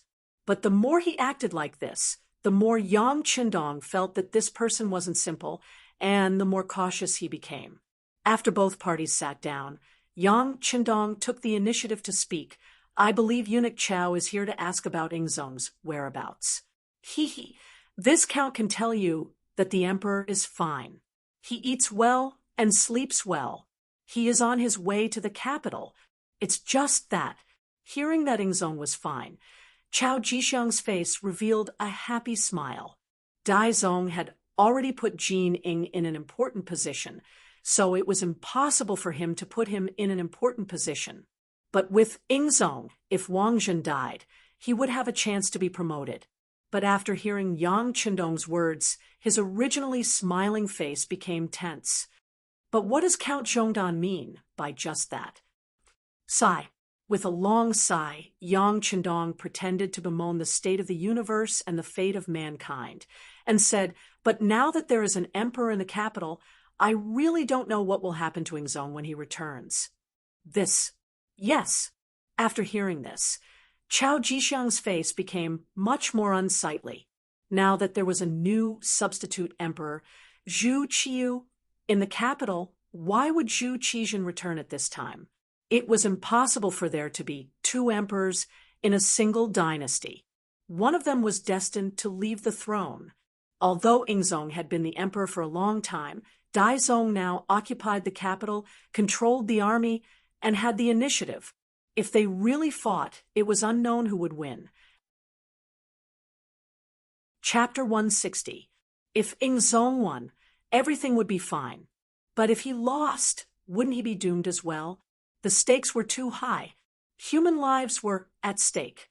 Seeing Chao Jixiang nod his head in agreement, Yang Chendong asked, "Eunuch Chao, you are very familiar with the situation in the capital and the imperial court. Do you have any good ideas?" "Ah, you really don't have any? As the saying goes, 2 tigers cannot live on one mountain. If the 2 tigers fight, one of them will be injured." Chao Jixiang gave an example, saying that they needed a war to solve the problem. No. After hearing Chao Jixiang's suggestion, Yang Chendong shook his head. "Eunuch Chao, since you have been in the capital for a long time and hold the power of the Eastern Depot and the embroidered uniform guard, you should know that Walla's army is approaching the capital. If there is an internal conflict in the imperial court at this time, It will only hurt those close to you and make your enemies happy. Then what should we do? Thinking about the military intelligence he had just received, Walla's army had already broken through Baiyang Pass and Zijing Pass and was currently attacking Jiyong Pass. The gates to the capital were about to open, and if that was the case, the capital would be in danger. It was indeed not a good time to have internal strife. But in this situation, without confirming who the emperor was, how could they divide their forces to fight against Walla's army? Just as Chao Jixiang's face was filled with worry, Yang Si rushed in from outside. The moment he entered the hall, he knelt on the ground and respectfully said to Yang Qindong, "Young master, eunuch Jining is here. He is waiting for you 5 li outside the Yang residence." "Oh, so fast. Haha, please." After hearing this, Yang Qindong was not surprised at all. It was clear that he had expected this. But after saying please, he did not forget to add to Yang Si, "Old rules, he can only bring 2 people to the residence. Sai, this uncle only wants to live the life of an ordinary person. I don't want to see an army coming. I will be afraid." "Yes." Yang Si nodded and then walked out of the room. When Chao Jixiang saw this, his heart was filled with disdain. "You have such powerful retainers. Are you afraid that others will send an army to attack you? What a joke!" Of course, these were just thoughts in his heart. After knowing that Jining was coming, there were some things that needed to be said in advance. Originally, Chao Jixiang wanted to wait for the right time, but now he didn't dare to hide anything. "Uncle Zhongdan, Jin Ying has already pledged her loyalty to Dai Zong. You have saved Ying Zong, and you have done a great service. I believe that once Ying Zong ascends to the position, you will not be lacking in benefits. You have to think twice about your every move. Reconsider? Well, I've been thinking about it. Let me think about it." Yang Qindong kept nodding, as if he had heard Chao Jixiang's words. However, from that moment on, he actually stopped talking. Instead, he closed his eyes, giving off the feeling that he was thinking about something. However, he was actually waiting for Jin Ying's arrival. Only when she was here could the next step be carried out as he wished. Seeing that Yang Qindong was indeed reconsidering, Chao Jixiang suddenly became anxious. "Uncle Zhongdan, no matter what, Ying Zong has been in power for more than 10 years. He is still very popular in the imperial court. Compared to Dai Zong, who has just ascended to the position, he has too many advantages. He should be the one to take charge." That's right. Eunuch Chao is right. Let me think about it carefully." Yang Qindong still didn't open his eyes. He kept nodding, giving off the feeling that he was really thinking hard. 5 miles away from the Yang Manor, Yang Si and Tang Tong rushed back. When it was said that Jining was allowed to enter the manor, but she could only bring 2 guards, Eunuch Jin didn't even show a trace of displeasure. Instead, he happily nodded and agreed. Then, he smiled and rode his horse to Yang Si's side. From this, it could be seen that Jining and Chao Jixiang were both astute people. Oftentimes, the more polite a person appeared on the surface, the harder it was to deal with them. Not long after, Jining appeared at the Yang Manor. When she entered the side hall, she saw Yang Qindong resting with his eyes closed. Chao Jixiang had an anxious expression on his face. Listening to the voice and looking at people's faces, Jin Ying's heart calmed down just from this discovery. If Yang Qindong had already made a decision, Chao Jixiang wouldn't be so anxious. Since that was the case, it meant that he still had a chance. It had to be said that Jin Ying had indeed served 4 emperors. No, now, it should be 5 emperors. Few people could compare to her decisiveness in doing things. Seeing that the situation was still uncertain, she reached into her clothes and took out an imperial edict with a golden dragon on it. At the same time, she shouted, "The imperial edict has arrived. Uncle Zhongdan, please accept it." Yang Qindong, accept the imperial edict. When he heard that it was an imperial edict, an undetectable joy flashed across Yang Qindong's eyes. He knew that Daizong was going to give him some benefits. He just didn't know what kind of conditions Daizong would give him. Yang Qindong knelt on the ground. Jining read aloud. By the will of the heavens, the emperor decrees that Count Zhongdan Yang Qindong is young and promising. He is proficient in both martial arts and literature. He protected the retired emperor on the dangerous battlefield. His loyalty to the great Ming dynasty is witnessed by the heavens and earth. He is hereby conferred the title of Duke Zhongdan and the position of commander of the Brocade Guards. Emperor Zong of the Ming dynasty proclaims this. After Jining finished reading the imperial edict, she smiled and said to Yang Qindong, who was kneeling on the ground, "Marquis, please rise." The count had become the Marquis. Yang Qindong's lips curled into a faint smile. "Thank you, Eunuch Jin. You've worked hard. You're too kind. Compared to Marquis bravely saving the retired emperor, what I did pales in comparison." Jin Ying's eyes narrowed into slits. This was the second time he had mentioned the title of retired emperor. As soon as he finished speaking, Chao Jixiang shouted in protest, "Eunuch Jin, what are you doing? How did Emperor Zong become retired emperor? How come I didn't know about this? How dare you? This is an imperial edict from Emperor Daizong. Did he need to discuss it with you first?" Jining was not so amiable when facing Chao Jixiang. Whether it was in terms of seniority or power, the two of them were not on the same page. In the face of Jin Ying's rebuke, Chao Jixiang had no intention of backing down. In truth, from the moment he had led his warriors and the embroidered uniform guard out of the capital, he had already decided on his stance. Since he had already made his choice, why would he be afraid of Jin Ying's angry rebuke? Chao Jixiang sneered. When Emperor Daizong took the throne, it was because Shi Hong reported that Emperor Zong was no longer around. But now that Emperor Zong is fine and will soon return to the capital, Emperor Daizong should take the initiative to abdicate. After all, his regent power was bestowed upon him by Emperor Zong. Oh, Emperor Zong is returning to the capital? Jining blinked several times at this news. She ignored Chao Jixiang and turned to Yang Qindong, who was receiving an imperial edict, and asked, "Marquis, is this true?" "It's true." Yang Qindong had accepted benefits from Emperor Daizong, so he naturally had to express his gratitude. He immediately said, "Eunuch Chao is correct. Emperor Zong is heading to the capital with Minister of War Kuang Yi, Minister of Revenue Wang Zhua, and other officials." HAA, Marquis, was ordered by Emperor Zong to return to the capital first so that he could report to everyone that he was safe. But he didn't expect Emperor Daizong to have already ascended the throne. In this case, once Emperor Zong returns to the capital, won't there be a country with two emperors? What should we do then? Yang Qindong directly laid out the problem in front of Jining and Chao Jixiang. His gaze continued to wander between the two of them. A country with two emperors. Whenever such a thing appeared in history, it would always be accompanied by fierce battles.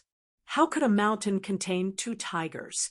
Not to mention, how could there be two voices in a country? If something were to happen, whose orders should they listen to? Jining and Chao Jixiang quickly thought of this problem, and for a moment, their faces turned extremely nasty. They felt like they had been stumped by reality. Based on the current situation, it was clear that no one would back down so easily. The result was likely to be a clash of swords and weapons. With a great enemy like Walla by their side, any internal strife would only benefit others. In the side chamber, the atmosphere became extremely tense. The three of them didn't speak for a long time, each with their heads lowered, thinking about their own matters.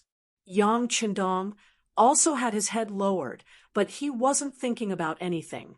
Instead, he was resting with his eyes closed. He had hurried on his journey and hadn't had a good rest since returning. He was indeed a little sleepy. It was precisely because he was sleepy that he began to snore softly. This was so clear in the silent side chamber, so out of place. Cough, cough. Jining and Chao Jixiang coughed softly at the same time, using this method to wake Yang Qindong up. There was movement. Yang Qindong had indeed woken up. When he raised his head, he met Jining and Chao Jixiang's eyes. He smiled and said, "What? Have the two of you come to a conclusion? If you have, then please leave. Marquis has been hurrying on the road for days. He is indeed too tired." After he finished speaking, Yang Qindong slowly stood up. From the looks of it, it was clear that he wanted to leave this place and find a big bed to have a good sleep. Yang Qindong wanted to leave. This made Jining and Chao Jixiang very anxious. They both knew that they couldn't make a decision on their own. If the other party was unwilling to give in, they wouldn't give in either. In the end, they would only meet in battle. This was an outcome that neither of them wanted to see, because no one could guarantee that they would be the victor.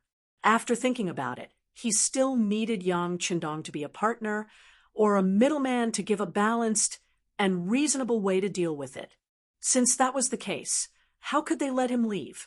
At that moment, the two of them blocked Yang Qindong's path.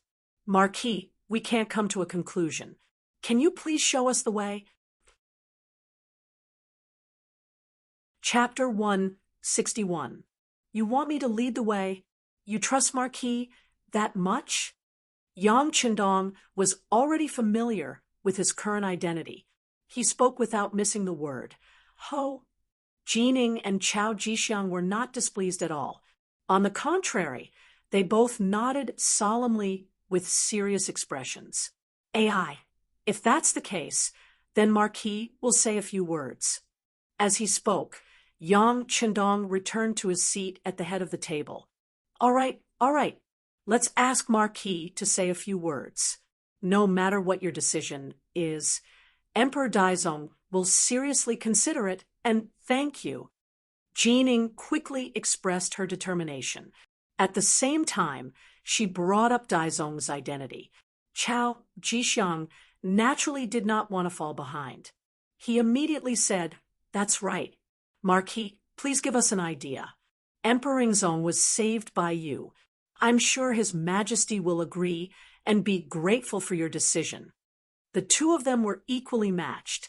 They both brought up the emperor behind them, reminding Yang Qindong that he had to treat them equally. Yang Qindong only smiled at the little tricks used by the two of them and did not expose them. He returned to his seat and took a sip of tea to moisten his throat. Then he slowly said, "Emperor Daizong's intention is to make Emperor Ingzong the retired emperor, right?" "That's right." Jining nodded in response. "I'm sure Emperor Ingzong will not accept this. He's only in his early 20s. I'm sure no one would be willing to become the retired emperor." When Yang Qindong said this, he looked at Chao Jixiang and asked, "That's right." Ingzong was at the peak of the spring and autumn period. He could do a lot of things. How could he become the retired emperor?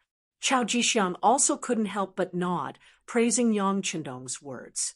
"All right, I understand what you mean. Obviously, this title of retired emperor is not suitable. If we must do it this way, it is very likely that we will meet on the battlefield.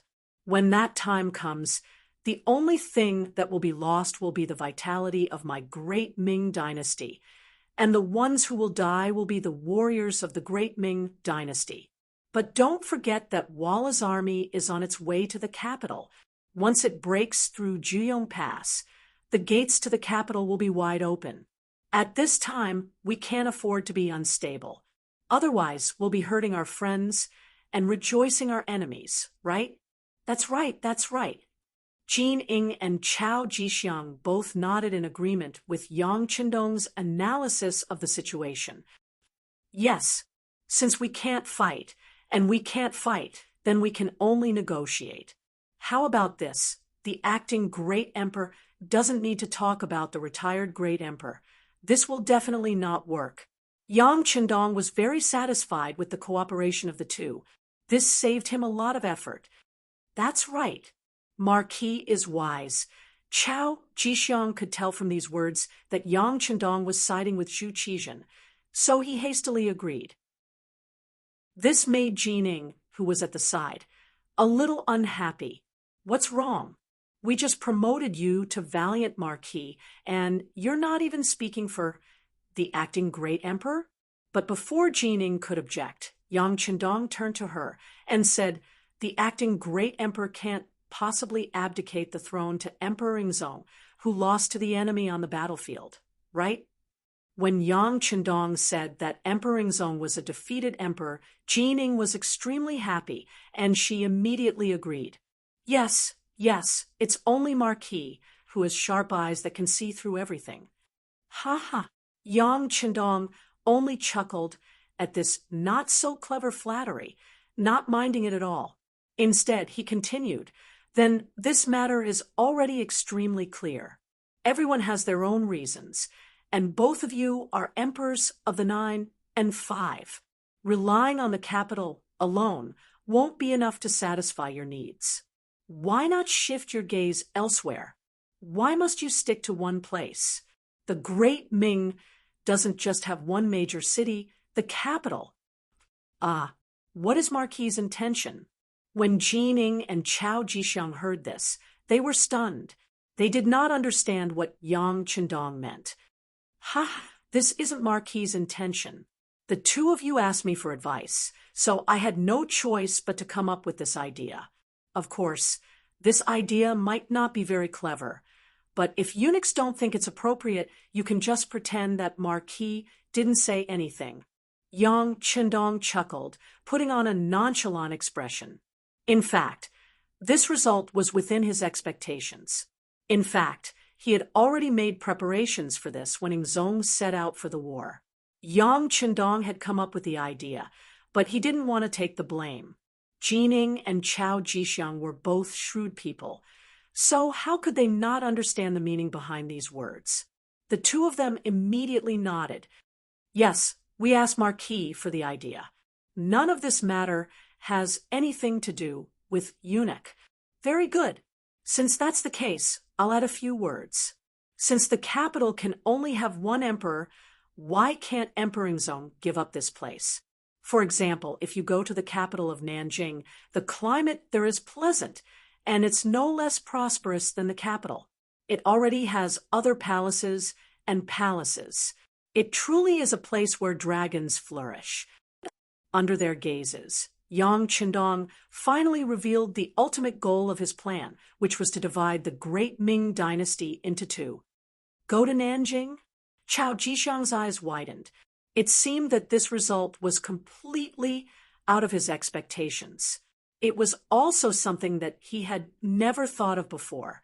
It wasn't just Chao Jixiang. Even Jining fell silent. Similarly, the result was somewhat out of his expectations. He had originally believed that as long as he could rope in Yang Qindong, he would be able to learn of Emperor Yingzong's whereabouts. Afterward, he would send an army to bring Emperor Emeritus back to the capital and place him under house arrest. But now, it seemed that Yang Qindong would not betray Emperor Yingzong. Not only that, he even had the idea of allowing Emperor Yingzong to continue as emperor. Fortunately, he was not allowed to return to the capital, which could be considered as speaking on Daizong's behalf. Yang Qindong had proposed the plan, but whether or not they would do it was not up to him to decide. However, he believed that his idea would be the most perfect one after considering all the situations. Chao Jixiang fell silent as he mentally weighed the feasibility of this plan. Daizong was now emperor in the capital and wielded great power. If Emperor Yingzong returned, there was a high chance that he would be captured and then placed under house arrest with the title of Emperor Emeritus until he died. If this was the case, Anyone who had pledged allegiance to Emperor Ingzong could easily imagine their fate. Since he had no confidence, he might as well go to Nanjing and proclaim himself emperor. Given that Emperor Ingzong had been emperor for so many years, he should be able to quickly accumulate a powerful force. At that time, he would have the choice of remaining in Nanjing or fighting his way back to the capital. In this way, Yang Qindong's plan could not be considered wrong. On the other end, Jining was also considering Yang Qindong's proposal. It was true that Daizong was emperor and that he controlled the capital, but his ascension to the throne had not been justified, and he had only been on the throne for such a short period of time. Who knew what those important officials in the capital were thinking?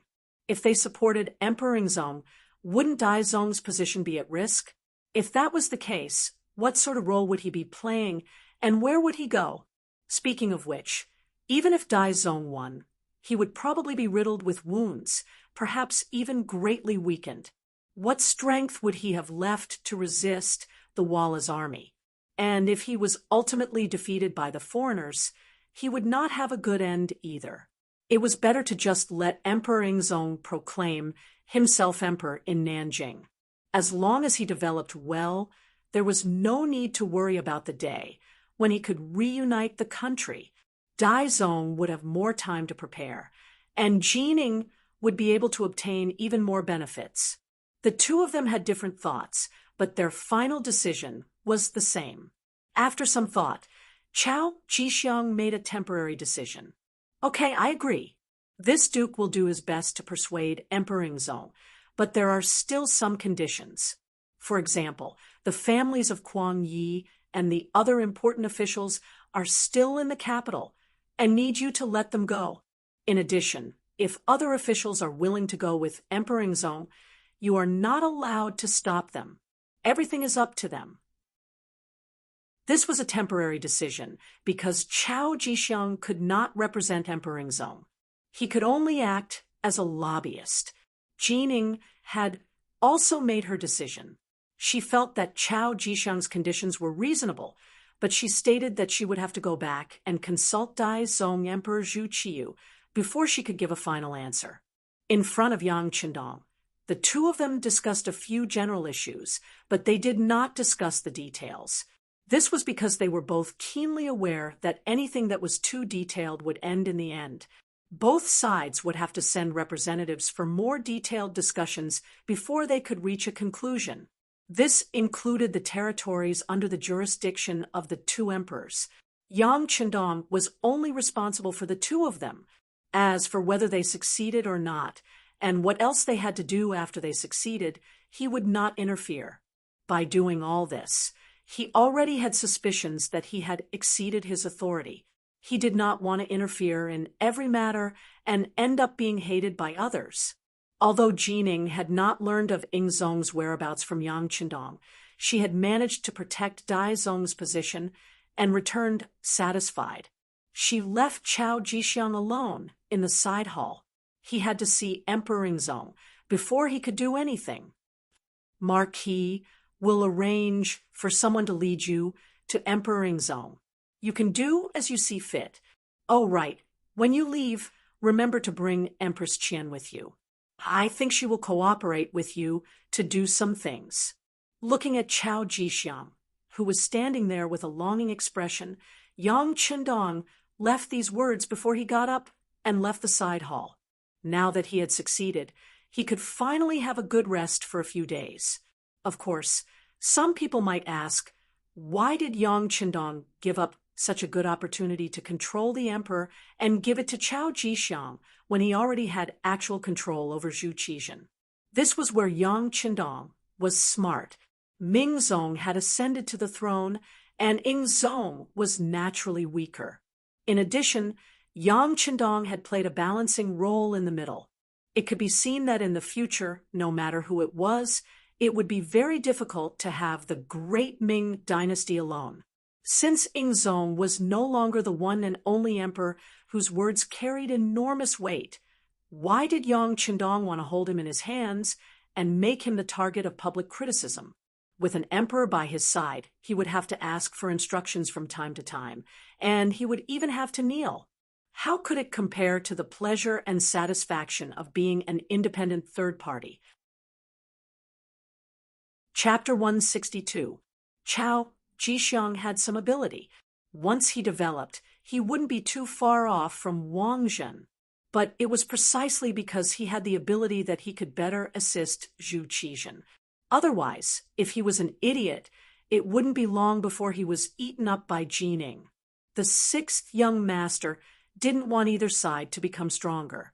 What he needed was balance. Only then could he show his importance. Yang Chendong would have more room to display his abilities. The two emperors kept each other in check, so he could be sandwiched between them and reap the benefits.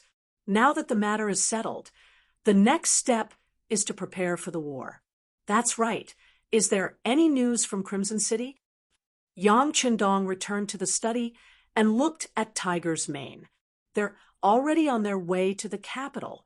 They're coming in small groups so that they won't attract attention.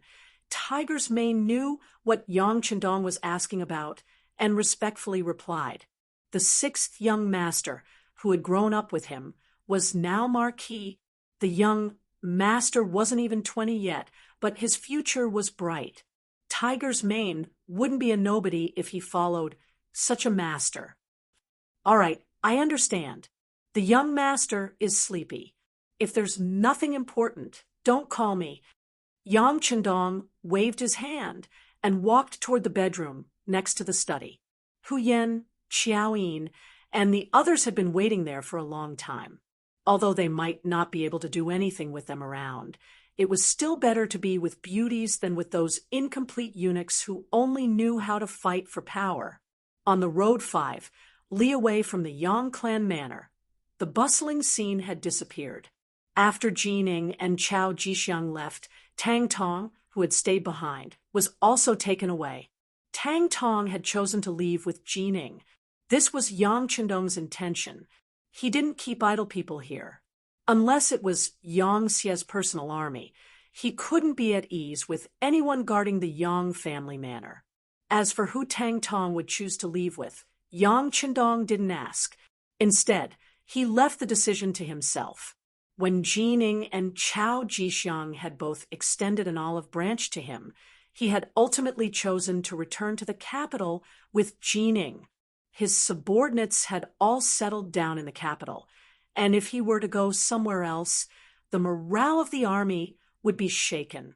Jining had brought 3,000 embroidered uniform guards with her when she came. When she returned, she brought 4,000 men with her. As soon as he entered the capital, he went straight to the imperial city to ask Zhu Qiyu about his plans. In the inner hall of the palace, after Zhu Qiyu learned about Jin Ying's experience at Yangjia village, he frowned. A country divided into two emperors. Won't this cause the great Ming dynasty to be divided?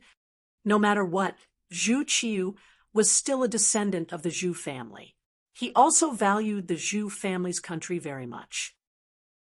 It was not unreasonable for him to have such thoughts. Jin Ying didn't think too much about it. He just wanted to hold on to power. As for whether or not the country would be divided, that was a matter for the future. Your Majesty, this subject also knows that this is not a perfect plan, but I truly cannot think of a better one. Once Ingzong returns to the capital, he will not allow himself to be captured without a fight. After all, he has been emperor for so many years, and many people are loyal to him. If he raises his arm and receives even more support, we might not even have a place to stay. It would be better to slow down for now. I trust that with your Majesty's benevolence, it won't be long before you have even more people sincerely submit to you. At that time, wouldn't it be very easy for the realm to fall into your Majesty's hands? Jin Ying placed Zhu Qiyu in a very high position, her eyes brimming with confidence.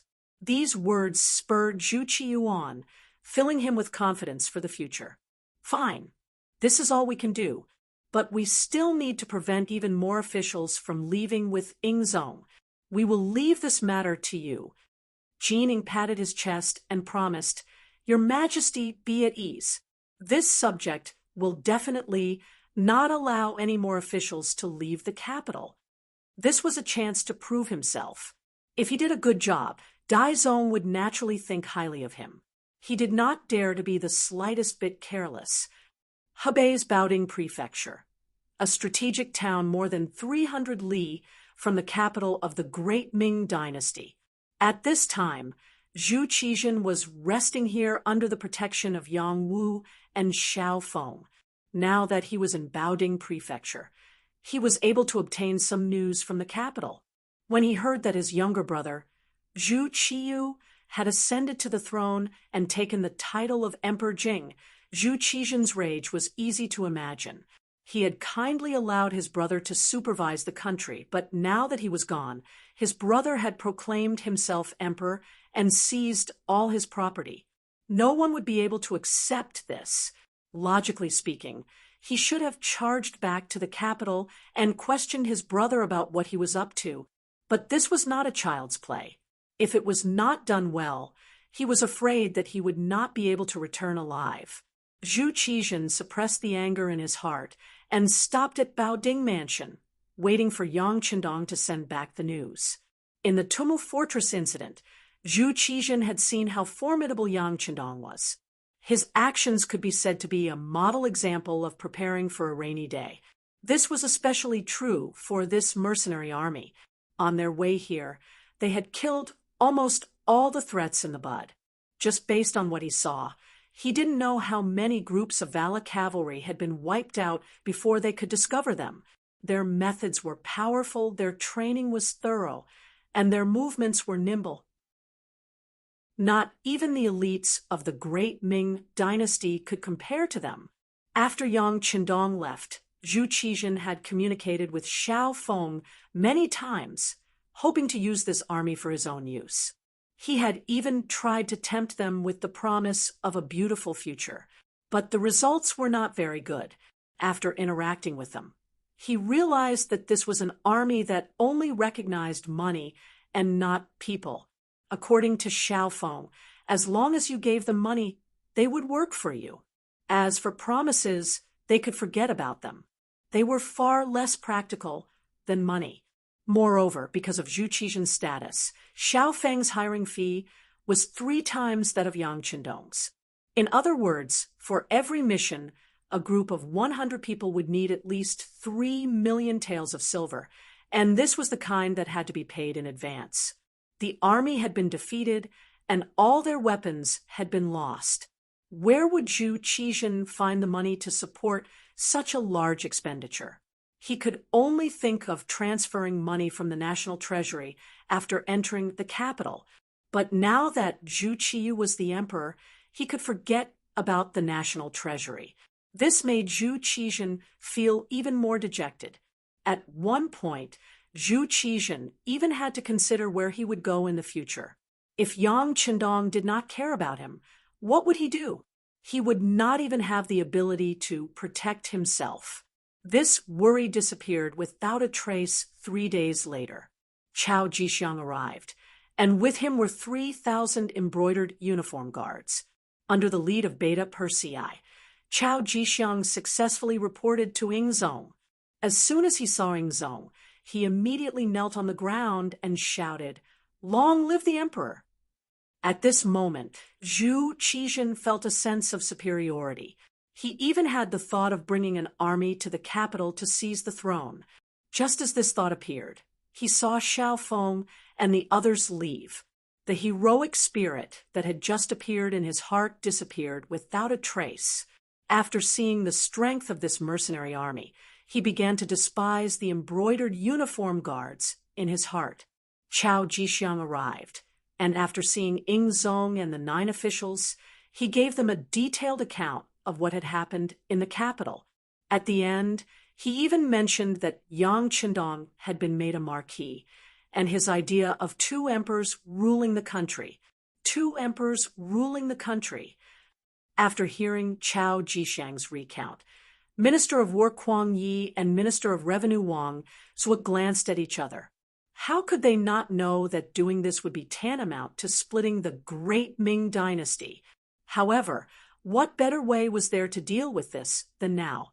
Different from Kuang Yi and Wang Zhua, the other 7 officials were secretly happy. If Zhu Qizhen really went to Nanjing and proclaimed himself as emperor, then it was obvious that they would be promoted by 1 or even 2 ranks. For example, the Right Assistant Minister of Justice Ding Xian could become the Minister of Justice. The Right Assistant Minister of Works Wang Yonghe could also become the Minister of Works. The Left Assistant Minister of Rights Yang Shan would become the Minister of Rights. And the Right Deputy Imperial Censorate Deng Li would also be promoted by 1 rank and become the Imperial Censorate.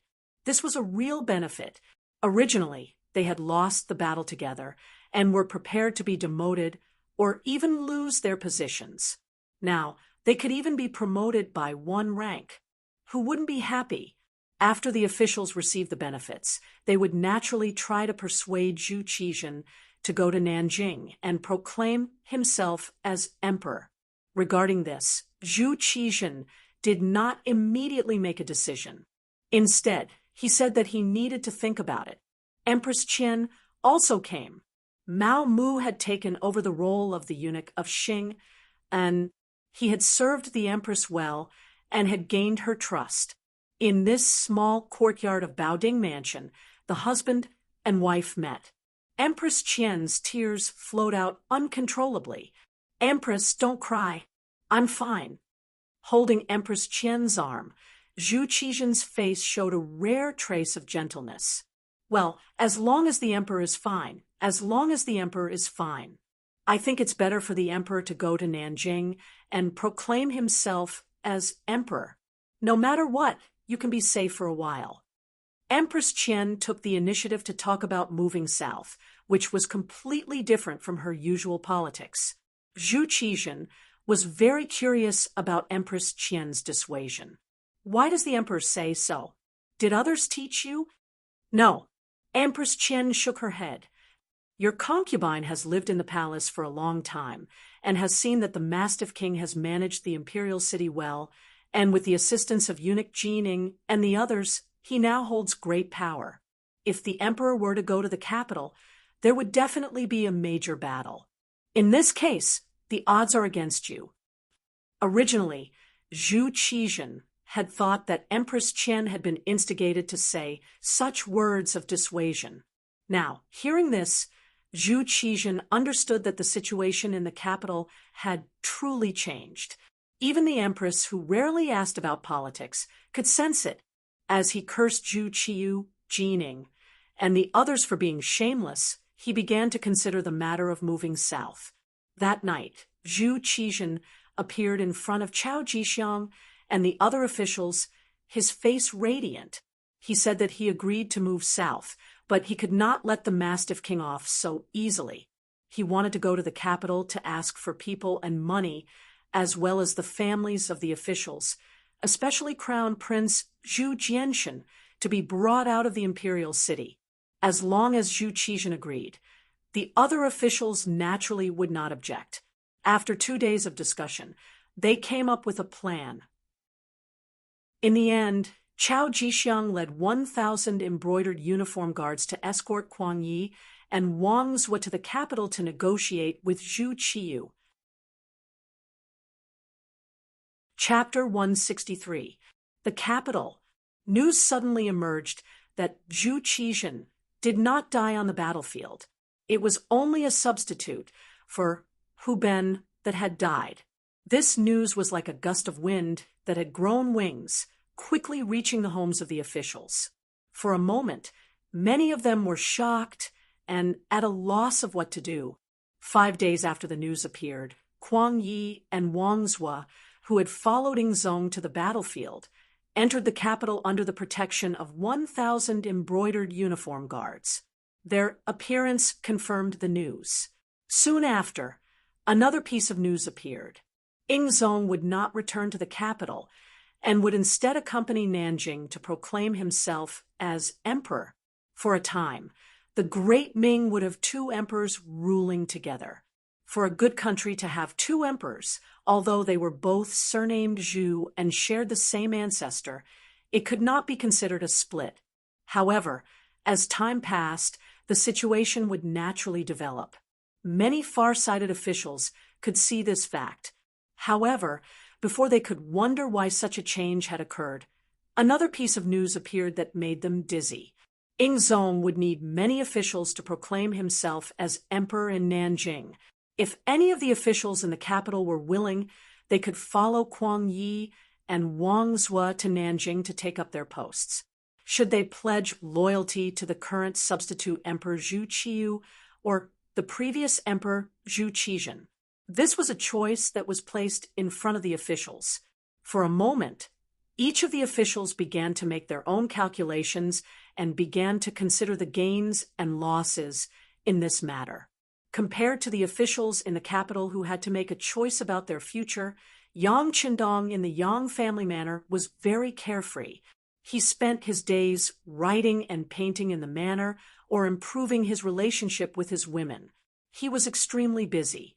It was worth mentioning that during these few days of rest, Yang Qindong had taken in Lady Xiang. This woman, who looked like the young 13th mistress, had a strange fragrance and an enchanting figure, which made him fall into a land of gentleness, making him feel very uncomfortable. On the other hand, although Hu Yan had a few intimate actions with Yang Qindong, she had always scrupulously adhered to her bottom line. In her words, the first time had to be reserved for the wedding night in Lulang. Yang Qindong did not insist on this. When it came to matters of the heart, he had always pursued success when the conditions were right. He would never force anyone. Beta Persei, Yang Wu, and Xiao Feng returned to Yang Manor and set up a tight blockade around the perimeter. Yang Qindong, who had always attached great importance to his own safety, would never allow anyone to have the possibility of threatening his safety. Just like that, the days passed in a seemingly pleasant manner, until a guest suddenly came to visit. Yang Qindong had no choice but to welcome him personally. He even went to the entrance of the manor. It was for no other reason than the fact that the person who had come was the imperial guardian of the embroidered uniform guard, Hu Changning, Hu Yan's father. In terms of official position, Hu Changning could be considered Yang Qindong's subordinate, so he did not need to personally welcome him. But from Hu Yan's point of view, Yang Qindong had to personally welcome him to show his sincerity and politeness. Hu Changning only brought Gao Sheng, a lieutenant. When the two of them successfully arrived at the entrance of Yang Manor, they saw Yang Qindong standing at the entrance. Beside him stood Tiger's Mane and Beta Persei, two servants. Yang Qindong was first conferred the title of Loyal Earl by Yingzong to thank him for saving his life on the battlefield. Then he was conferred the title of Loyal Marquis by Dai Zong. At the same time, he also held the position of Commander of the Embroidered Uniform Guard. If the former was an empty position, then the latter was real power. He was not even 20 years old, yet he had received such an honor. This was extremely rare even when the great Ming dynasty was founded. Yang Qindong did it. The most important thing was that when Hu Changning arrived, he was still able to stand at the entrance and greet him. Just this alone made Hu Changning's originally cold face a little more gentle. Greetings to Uncle Hu. When Hu Changning rode closer, Yang Qindong cupped his fists and greeted him with the etiquette of a junior. This showed that he did not intend to talk to him in terms of official position, which allowed Hu Changning to avoid a lot of awkwardness. Good, the sixth young master is young and promising, making people envious. I believe that official Yang would be very gratified if he knew in the underworld. Since Yang Qindong did not greet him in terms of official position, Hu Changning spoke in terms of human relations. When he said these words, there was no doubt that he was an elder. Haha, please.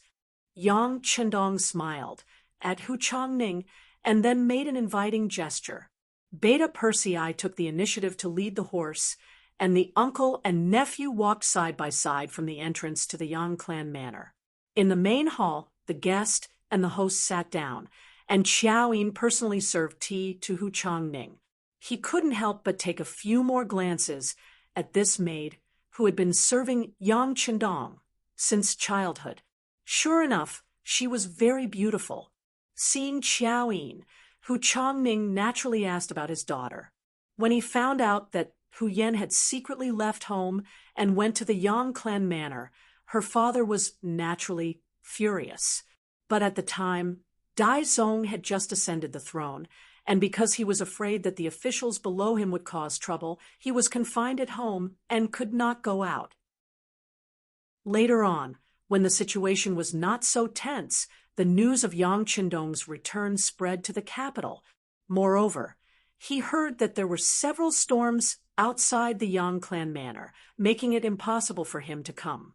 Finally, when the Yang clan manor had obtained a temporary peace, he took the initiative to visit.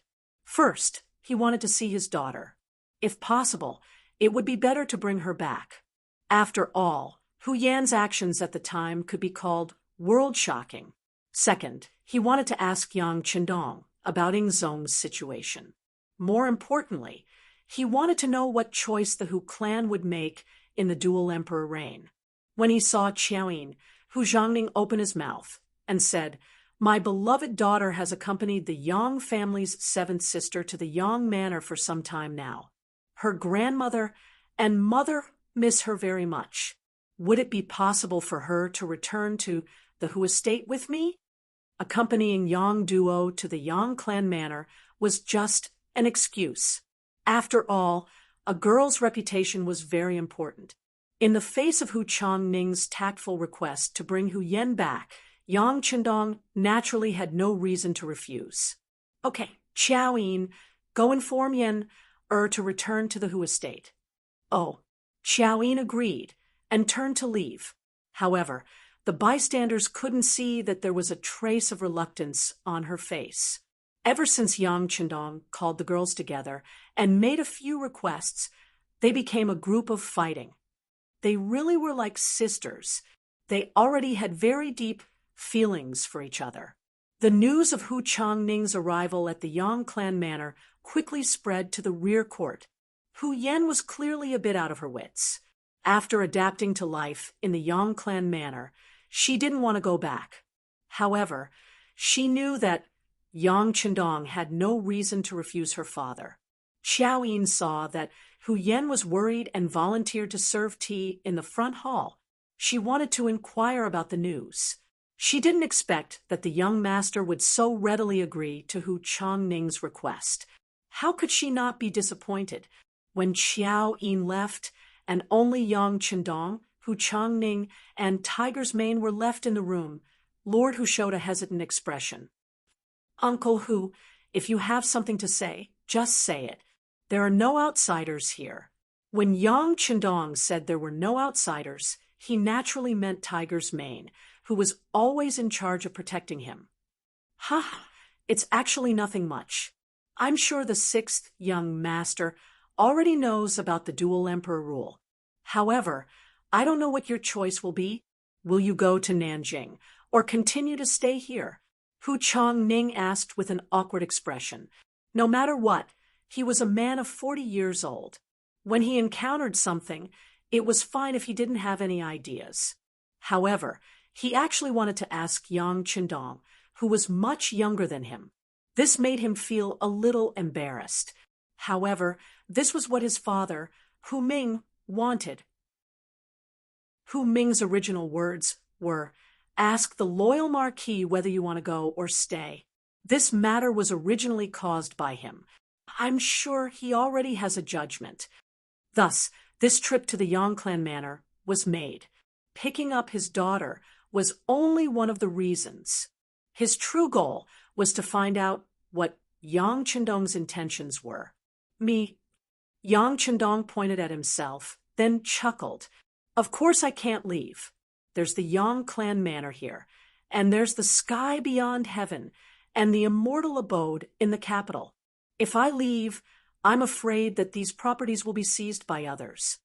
Yang Qindong expressed that he wouldn't leave, but his reason was that his properties were all here and it wasn't convenient for him to leave. This answer clearly didn't satisfy Hu Changning.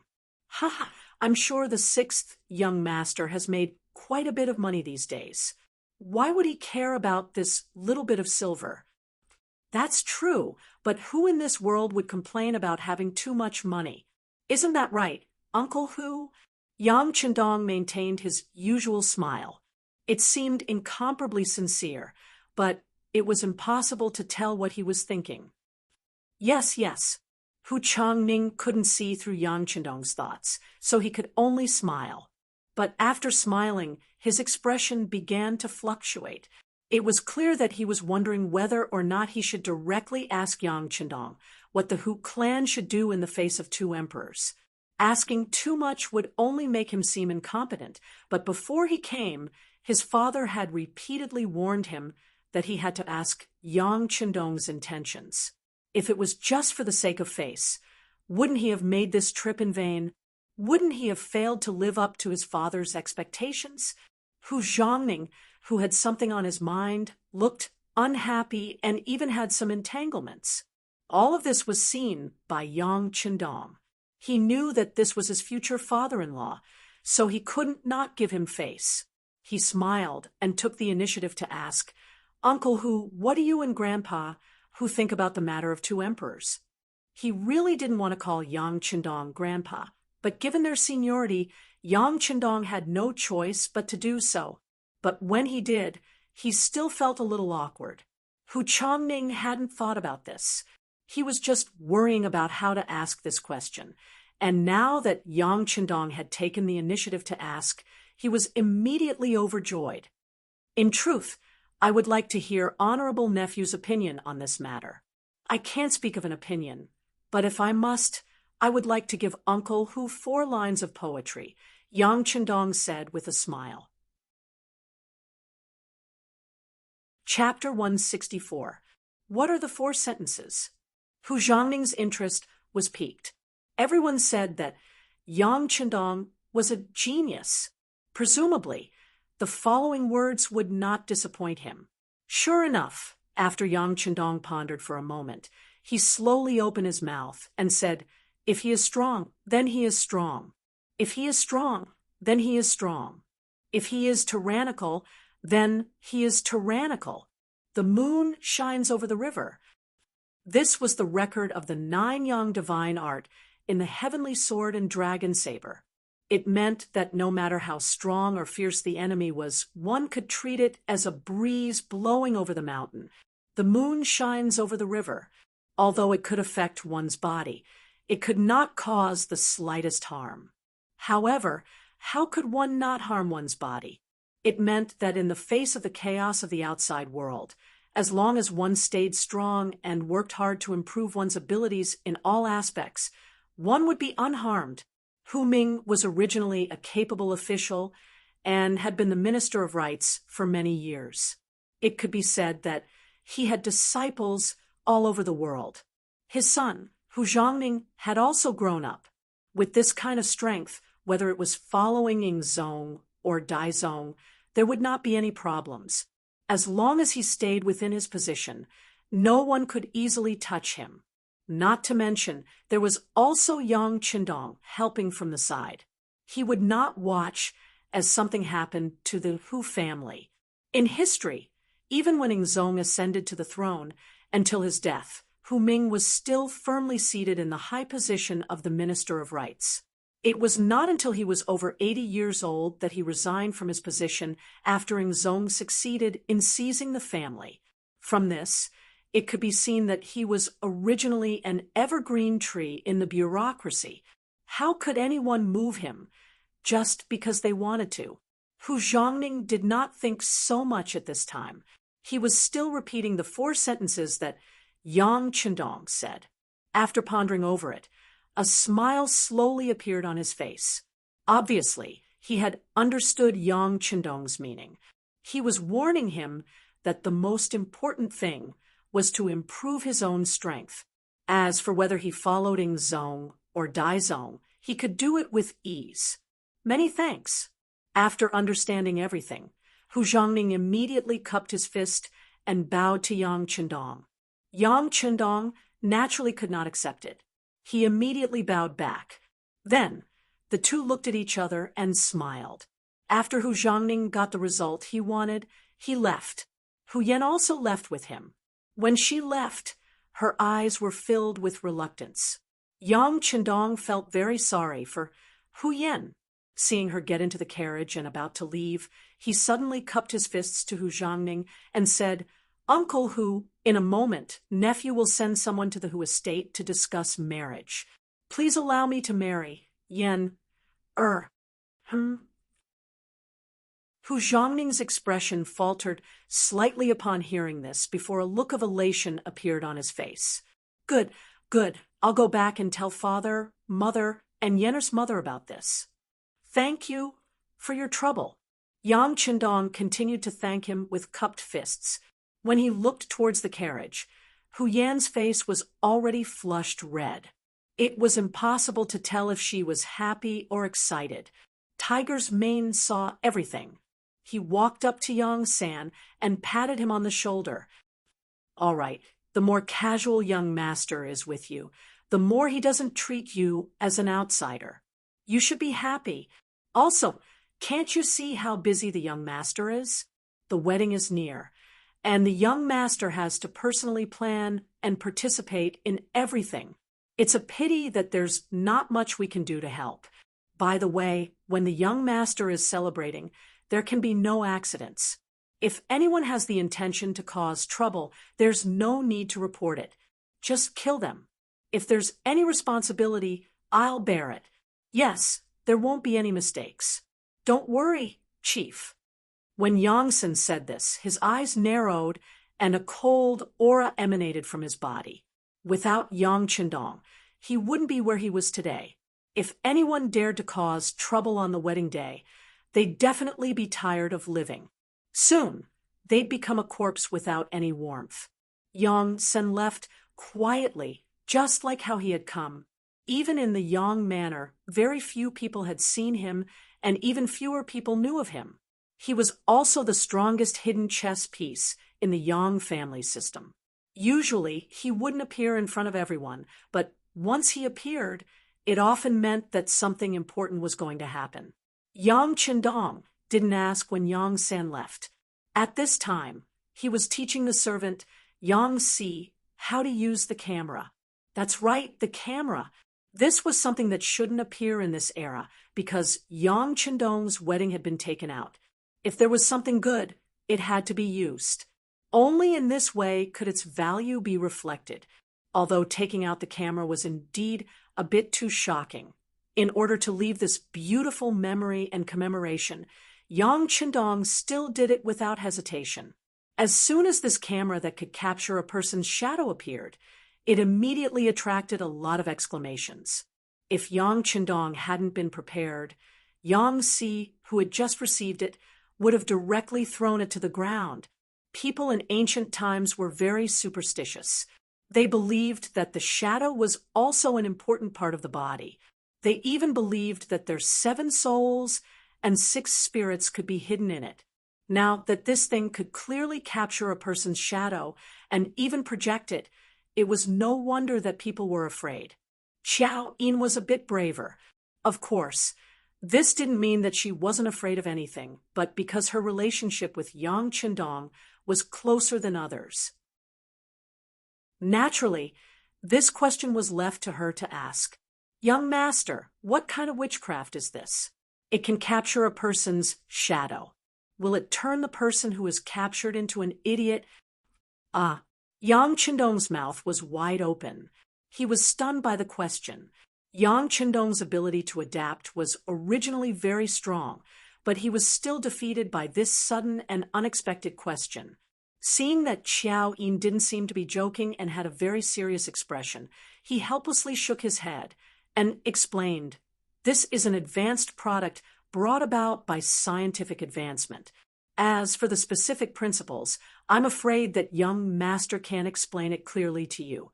But don't worry, this thing can't capture a person's soul, so don't worry." When Yang Chendong said not to worry, Xiao Yin seemed to feel a lot more at ease. At least she dared to walk in front of the camera and even dared to make a few poses that she thought were beautiful. But the others didn't have that much courage. Every time Yang Si raised the camera and pointed it at them, there would always be a burst of chaos and shouting. It felt like a machine gun that could kill people. Wherever it aimed, people would fall to the ground. The camera was just a killing machine. In addition, Yang Chendong also took out a lot of new songs. For example, Huofeng's Big Bridal Sedan, Intimate Lover, Full Moon Flower, and the ready-made wedding march that he had prepared beforehand. For this, he took out a set of audio equipment from the big warehouse and charged it up in the big warehouse. He was only waiting for the wedding day to use it. In addition, Yang Chendong also prepared a very luxurious carriage. The wheels were made of soft rubber tires taken from the big warehouse. There were even shock absorbers installed on the carriage to ensure its comfort. The outside of the carriage was filled with all kinds of colored balloons, making it look very beautiful and beautiful. At the same time, he also made a few sets of beautiful wedding dresses according to his own design. These were all custom-made by the Crimson City's clothing factory. The factory's director, Zhou Hua, personally supervised the completion. It was said that when making these new wedding dresses, her daughter, Luan Xiaoyu, who was the Crimson City's publicity team leader, cried because of it. Luan Xiaoyu had reached the age where she knew about feelings. She had long regarded herself as the sixth young master's woman. It was just that because she was still young, she had no chance to be Yang Chendong's wife. Seeing the man she liked was going to marry someone else, how could she not be sad? For this matter, her father Luan Qi, the director of the power plant, and Mother Zhou Hua, the director of the clothing factory, talked to her for a long time. They said that a capable person like the sixth young master was destined to have more than one woman. Xiaoyu grew up quickly. When she grew up, she would naturally have the opportunity to become the sixth young master's woman. Moreover, several sets of wedding dresses were taken out. Except for one set that was sent to Hu Yan in the Hu Mansion, the others were taken away by Qiaoyin, Lady Shui, and Lady Xiang. In their words, they were also attending the wedding day. According to Yang Chendong's intention, they were going to be the bridesmaids of the bride, but in fact, they were also completing their wedding with sixth young master. In this regard, Yang Chendong acquiesced. In the feudal society, even the emperor only had one empress. It was impossible for him to have several wives at the same time, so it was impossible for him to give them a grand wedding. Therefore, it was a good thing to take this opportunity to hold all of them together. The bride had a wedding dress, and Yang Chendong prepared a suit for himself. The pure white suit was tailor-made, making Yang Chendong look more handsome and sunny. As the groomsmen, Tiger's Mane, Beta Persei, and Yang Wu were dressed in black suits, looking very energetic. As for the several servants, Yang San, as the deputy director of the security bureau, and the actual helmsman, naturally had to protect everything in the dark. Yang Lu was responsible for the security on the surface. In this way, the manpower was put to good use. 3 days passed in the blink of an eye. On the 6th day of October, the Yang family manor was already decorated with festive decorations.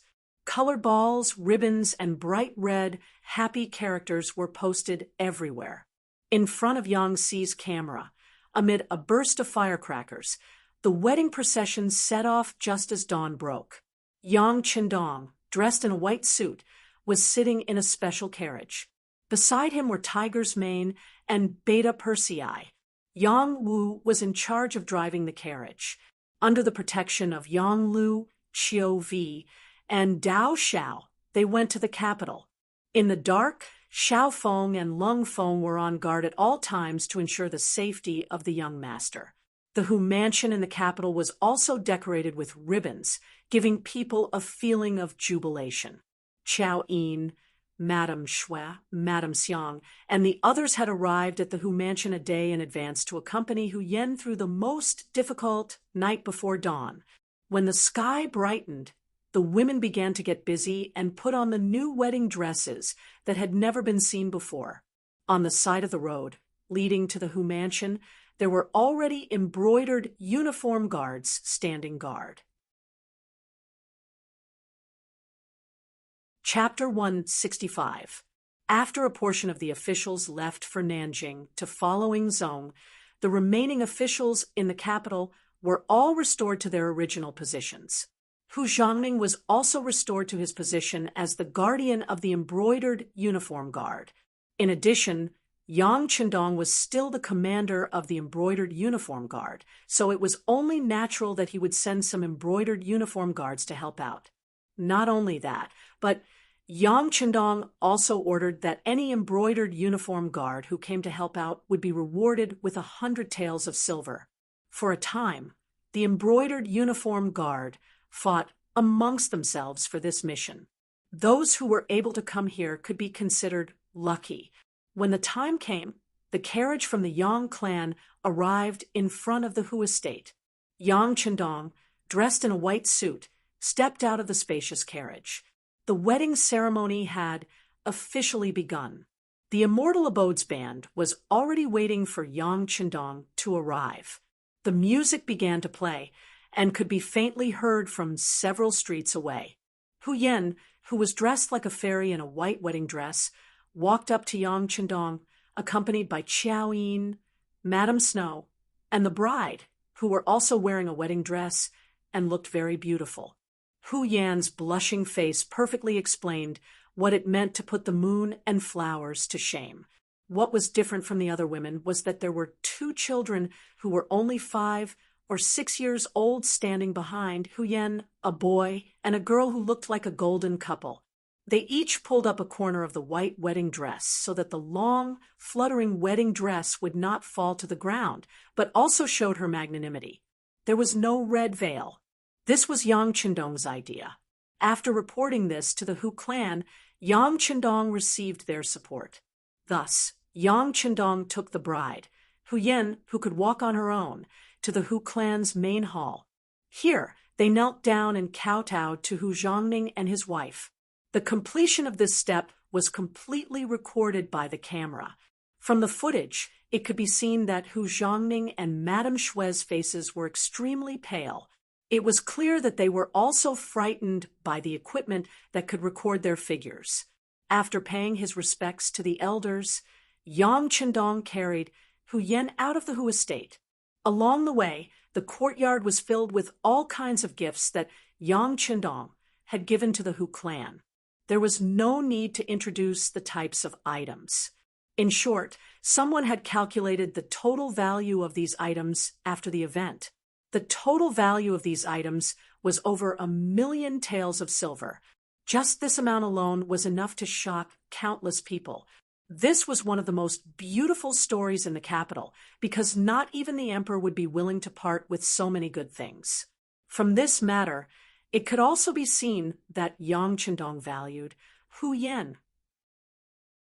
The inside and outside of the Immortal Abode were already packed with people. In order to congratulate the patriarch on his wedding today, all the diners will have a 50% discount. Even the commoners who didn't come to the Immortal Abode to spend money could still enjoy the delicacies they had prepared. The premise was that the whole family had to come together. At the very least, the couple had to bring a child and bring their own lunch boxes. At that time, all the children who came would receive a delicious little pastry. The news had been released 3 days ago. By morning, the entire street in front of the Immortal Abode was packed with people. As a result, the embroidered uniform guards who were responsible for the security of the area were given a lot more work to do. Fortunately, the people who came to receive the delicacies and pastries were all very well behaved. Some entered and some left, so there wasn't much panic. After leaving the Hu estate, the bridegroom, Yang Qindong, personally drove the carriage. Hu Yan, Qiao Yin, Madame Shui, and Madame Xiang were seated inside. Yang Qindong, who was driving the carriage, sang the bridal sedan in fear. Tiger's Mane and the others, who had long since learned how to sing, sang along loudly. When the sun comes out, I climb the mountain. When I reach the peak, I want to sing. My song floats to my little sister. When she hears my song, she smiles. Yang Qindong's cheerful voice rang out. Sitting in the spacious and comfortable carriage, Hu Yan and the other girls were filled with happiness. As they looked at the brightly colored balloons around the carriage, their faces were brimming with happiness. The carriage passed through the streets of the immortal abode. Along the way, one new song after another could be heard. All of them were joyous songs that suited the occasion, and the people who had come along to watch the show all cheered with joy. As they passed through the streets of the immortal abode and saw the crowded streets, Hu Yan and the other girls smiled at each other. This was the young master doing a good deed, as well as accumulating good karma. Although he had to spend some money to do so, in the eyes of the girls, the significance of this action was far more profound. The carriage finally left the capital, and under the protection of the embroidered uniform guards, it headed for the Yang clan manor. At this time, there were all sorts of carriages and bridal sedan chairs waiting outside the Yang clan manor. Many officials of the court were waiting here for the bridegroom to arrive. He had only been in the capital for a little more than a year, less than 2 years. However, Yang Qindong had used his own efforts to prove his strength. With money and power, who wouldn't give him this little bit of face? And this wasn't even mentioning the fact that he was marrying the granddaughter of the Minister of Rights, Hu Xiao. Under the witness of many honored guests, Yang Qindong took Hu Yan's arm and led her to the main hall of the Yang clan manor, where the two principals were already seated. Yang Qindong and his wife were no longer present, so the ones presiding over Yang Qindong's wedding were his big brother Yang Gong and big sister Yang Fei. The entire Yang clan had come to Yang Qindong's wedding, and even his second brother Yang Rang was in the crowd. However, it was clear that his complexion was rather unsightly. He had originally believed that with his sixth brother dead, he, as the second brother, would be able to openly take over the family property. He hadn't expected that Yang Qindong would return, and in such a domineering manner, and even be conferred the title of Valiant Marquis. The affairs of the world were truly unpredictable, and Yang Rang had lost a great deal of face.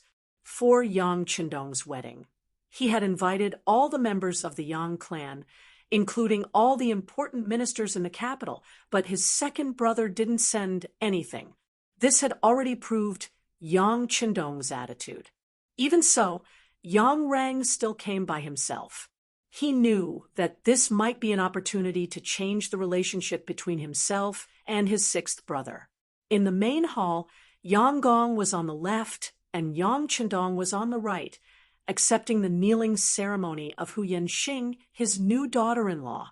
Under the insistence of Yang Qindong, they only completed the first bow to heaven and earth and the second bow to the parents. As for the third step of entering the bridal chamber, it was canceled. According to Yang Qindong, women didn't just stay at home to take care of their husbands and children. They could also do many other things that they liked to do. This was also called the liberation of women. Since it was liberation, then he would start with his wife. After communicating with Hu Yan in advance, and knowing that she didn't want to enter the bridal chamber so early and wait for a long time, he agreed to her request and allowed her to change into a beautiful qipao. Then, she reappeared in front of everyone and toasted the guests with him. When the ceremony reached this point, it was time for the wedding banquet to begin. For the important ministers, the banquet was also a part of their work. There were many things that were difficult to say and difficult to do, but they were often easily done with the passing of a cup. Yang Qindong's wedding gave everyone an opportunity to interact. For a moment, the ministers came and went, and it was very lively. However, This liveliness reached a climax when the bride, Hu Yen, and the 3 other women changed into decent kipeos and appeared. Yang Chendong announced in front of everyone that today was not only the day he married Hu Yen, but also the day he took Qiao Yin, Lady Shui, and Lady Xiang as his concubines. After listening to Yang Chendong's announcement, the 3 women, who were completely unaware before, were so excited that their faces turned red. They originally thought that they were very happy to be able to follow Dong Shui. With their status, they didn't dare to ask for anything. However, they didn't expect that happiness would come to them so quickly and so suddenly. In response, Hu Yen looked at them with a smile. She wasn't surprised at all. Obviously, she already knew about this news and must have agreed. Otherwise, Yang Chendong wouldn't do such a thing in public. He was marrying his wife and concubines on the same day. Although this kind of thing had happened before, most of the protagonists who did it were extremely desolate. However, no matter how one looked at it, Yang Chendong wasn't someone who was muddle-headed. At this point, the general public thought that it was normal for emperors to have many wives and concubines. They also thought that it was natural and believed that China's ancient people practiced polygamy. However, this wasn't the case. Many modern people learned about ancient China through media such as movies, or web novels. At the same time, they often defined the social environment and culture of that era through the interpretation of the drama. Therefore, when the dramas performed were like the hotly discussed palace dramas such as Zhen Huan Zhuan, Rui Zhuan, Yanqi Strategy, and do you know it? The general public would easily take the situation of the emperor and his ministers having many wives and concubines as a matter of course, and believe that the ancient Chinese people practiced polygamy. In fact, what we don't know is that China's marriage model since ancient times was mainly monogamy, and not the stereotypical polygamy and monogamy. The Great Ming Society's archives, number 163, clearly recorded the punishment for those who violated the law. For ordinary people, if they have a wife but still marry her, they will be flogged 90 times and divorced. If they are over 40 years old and have no children, they will be allowed to marry concubines. Violators will be flogged 40 times. However, the rules weren't absolute.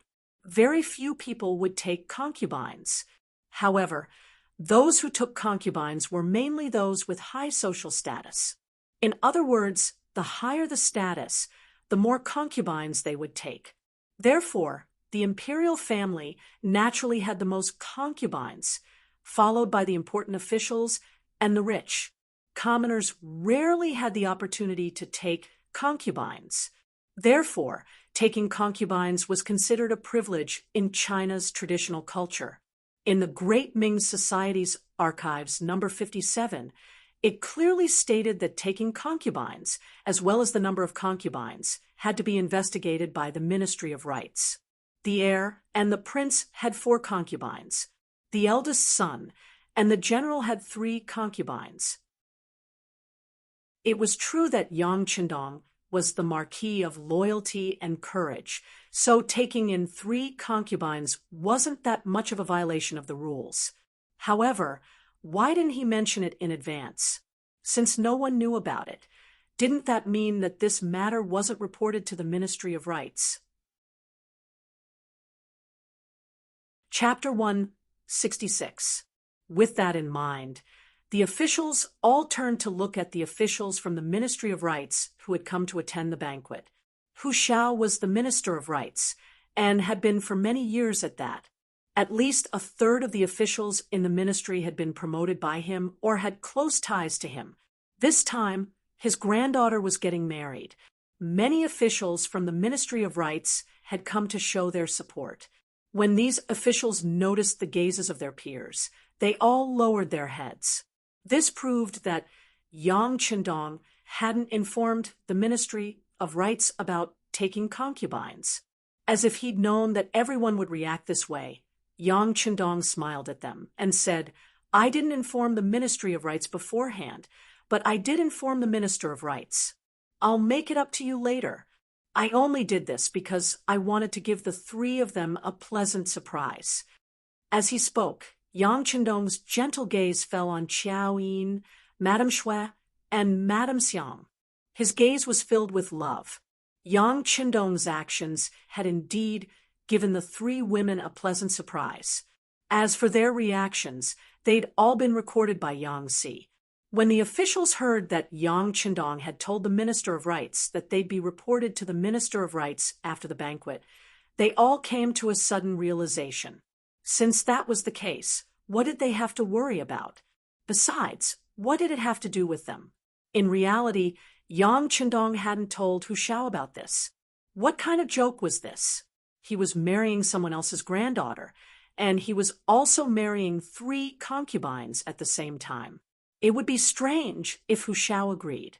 However, he dared to say this because he was sure that Hu Shao wouldn't expose him. Otherwise, if he got into trouble, Hu Yen would also suffer. When the results were announced, it first drew a lot of discussion, but Yang Chendong easily resolved it. After that, he led the 4 women in a toast to the guests. Speaking of which, Hu Yen and the others weren't women who only knew how to stay at home. They'd all seen the world, and with Yang Chendong's guidance, they didn't show any signs of fear. Instead, they generously raised their cups and toasted. The atmosphere was quite harmonious. At the same time, the Immortal Abodes band and actors began to sing and dance outside the Yang clan's courtyard. It was a lively scene. Among the guests, Han Ji also received Yang Chendong's wedding invitation. Out of camaraderie, he was pulled over by Shangguan LV Gui. At this time, when he saw Yang Chendong with the 4 women, his teeth itched with hatred. "Commander, this Yang Chendong is getting bolder and bolder. He didn't even report taking concubines. He dared to act first and report later. This clearly shows that he doesn't put the laws of the great Ming dynasty in his eyes. We cannot allow this to continue." How could Lu Gui not know that Yang Chendong's actions today were a bit out of line? However, he knew that Han Ji's main motive was revenge. It was because his brother-in-law, Wang Go, had been killed by Yang Chendong. That was why he said those words with hatred.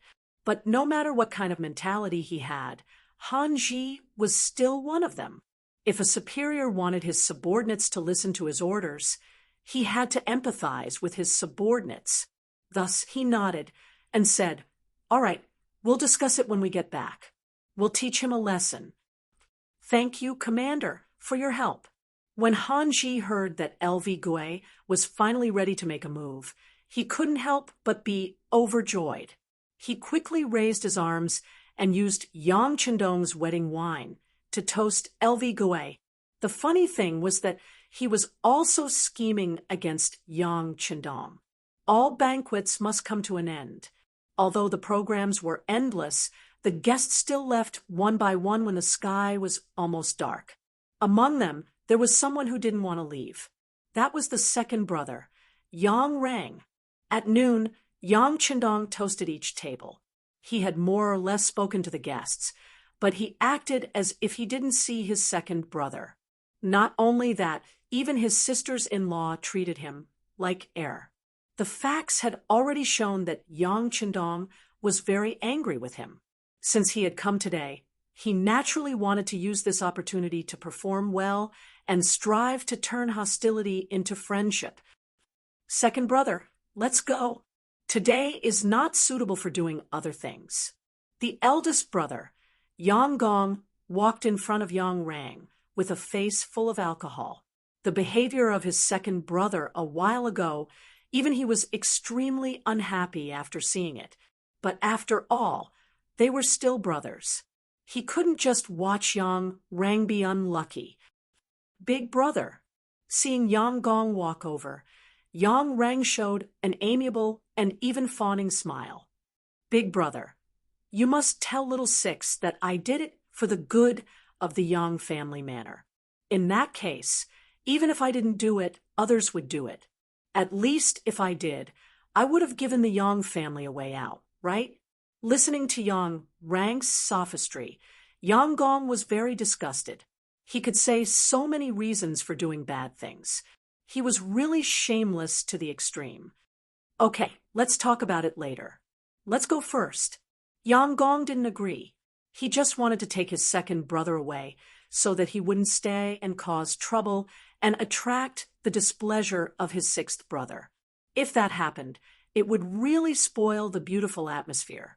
His eldest brother did not agree to plead for mercy and just wanted to drag him away. How could Yang Rang be willing to comply? His face immediately changed. All right, since eldest brother doesn't care about our brotherhood and is unwilling to help second brother to plead for mercy, then you can leave by yourself. In short, I will wait here. If little six doesn't come out, I won't go anywhere today. I want to see if he really doesn't recognize me as his elder brother. If this matter spreads out, who will look good at that time? Yang Rang shamelessly shook off Yang Gong's arm and then looked at the inner courtyard of the Yang family manor.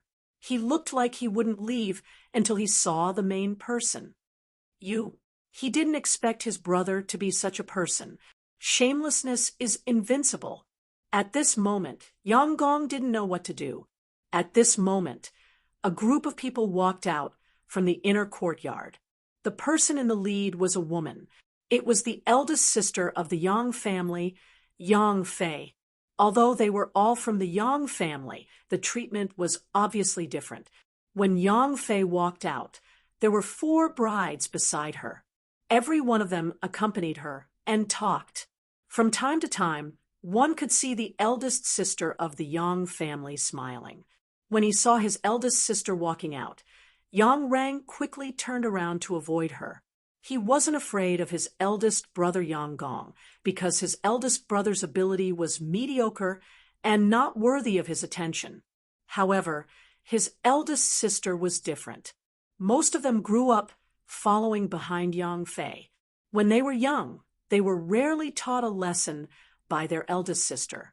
As a result, when they grew up, there was still a fear in their hearts.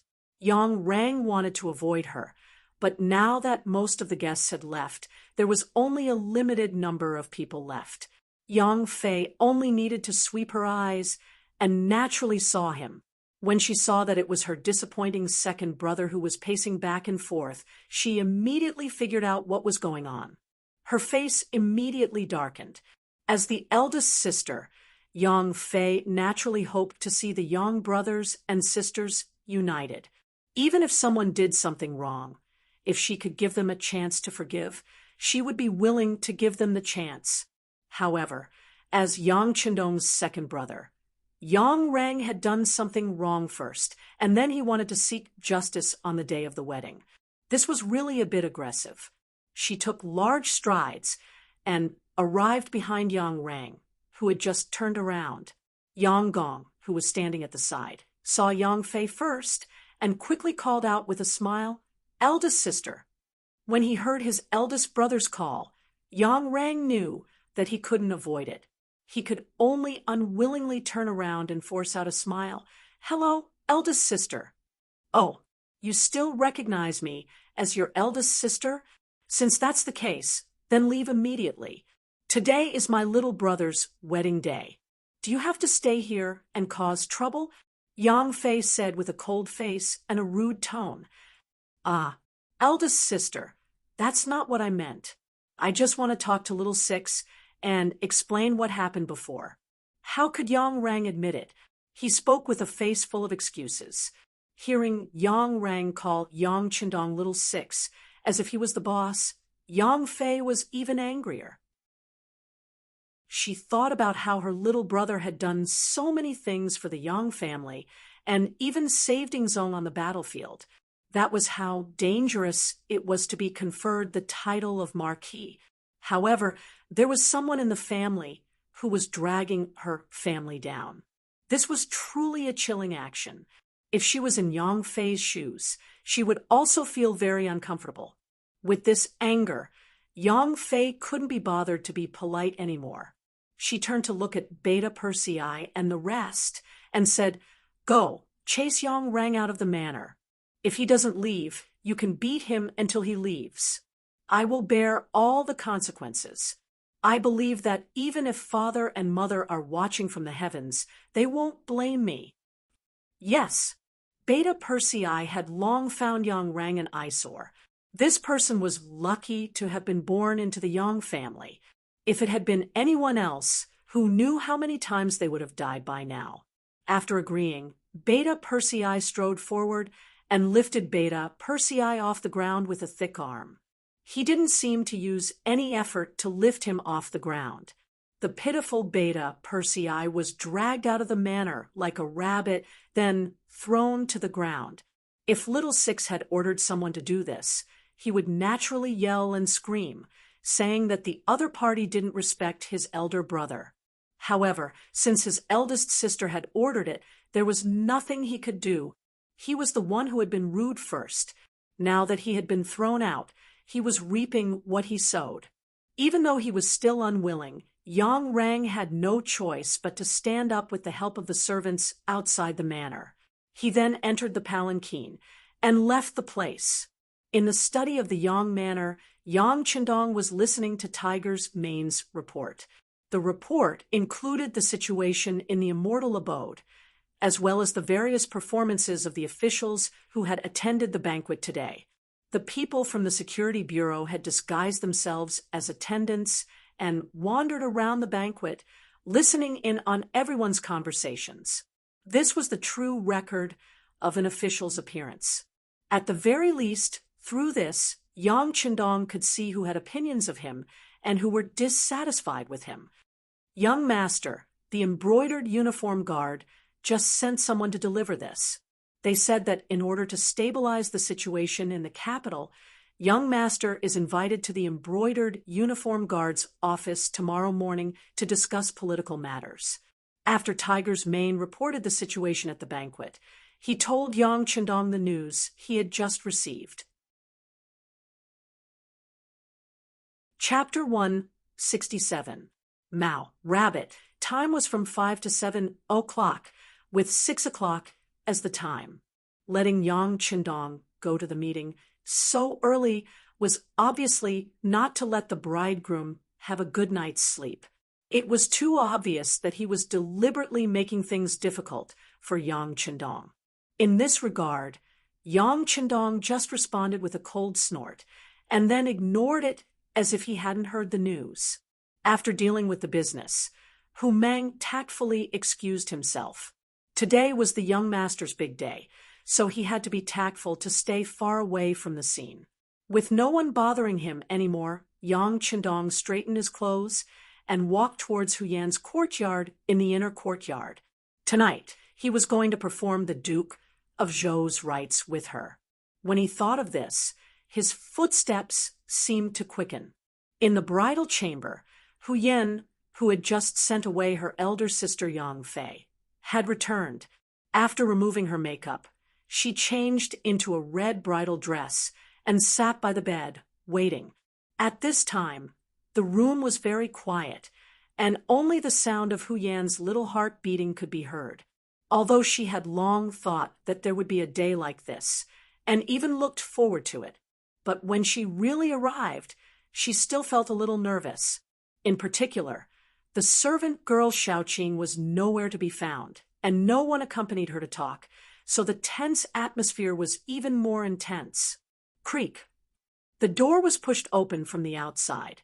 Out of instinct, Huyan blurted out, "Is it Xiaoqing?" "What? You don't like Lulang, but Xiaoqing?" With a man's magnetic voice, Yang Chendong, who had changed into a loose red robe, stepped in. Seeing that it was Yang Chendong, Huyan's heart beat faster. "No, no. What do you mean by no? Do you like Lulang more or Xiaoqing more?"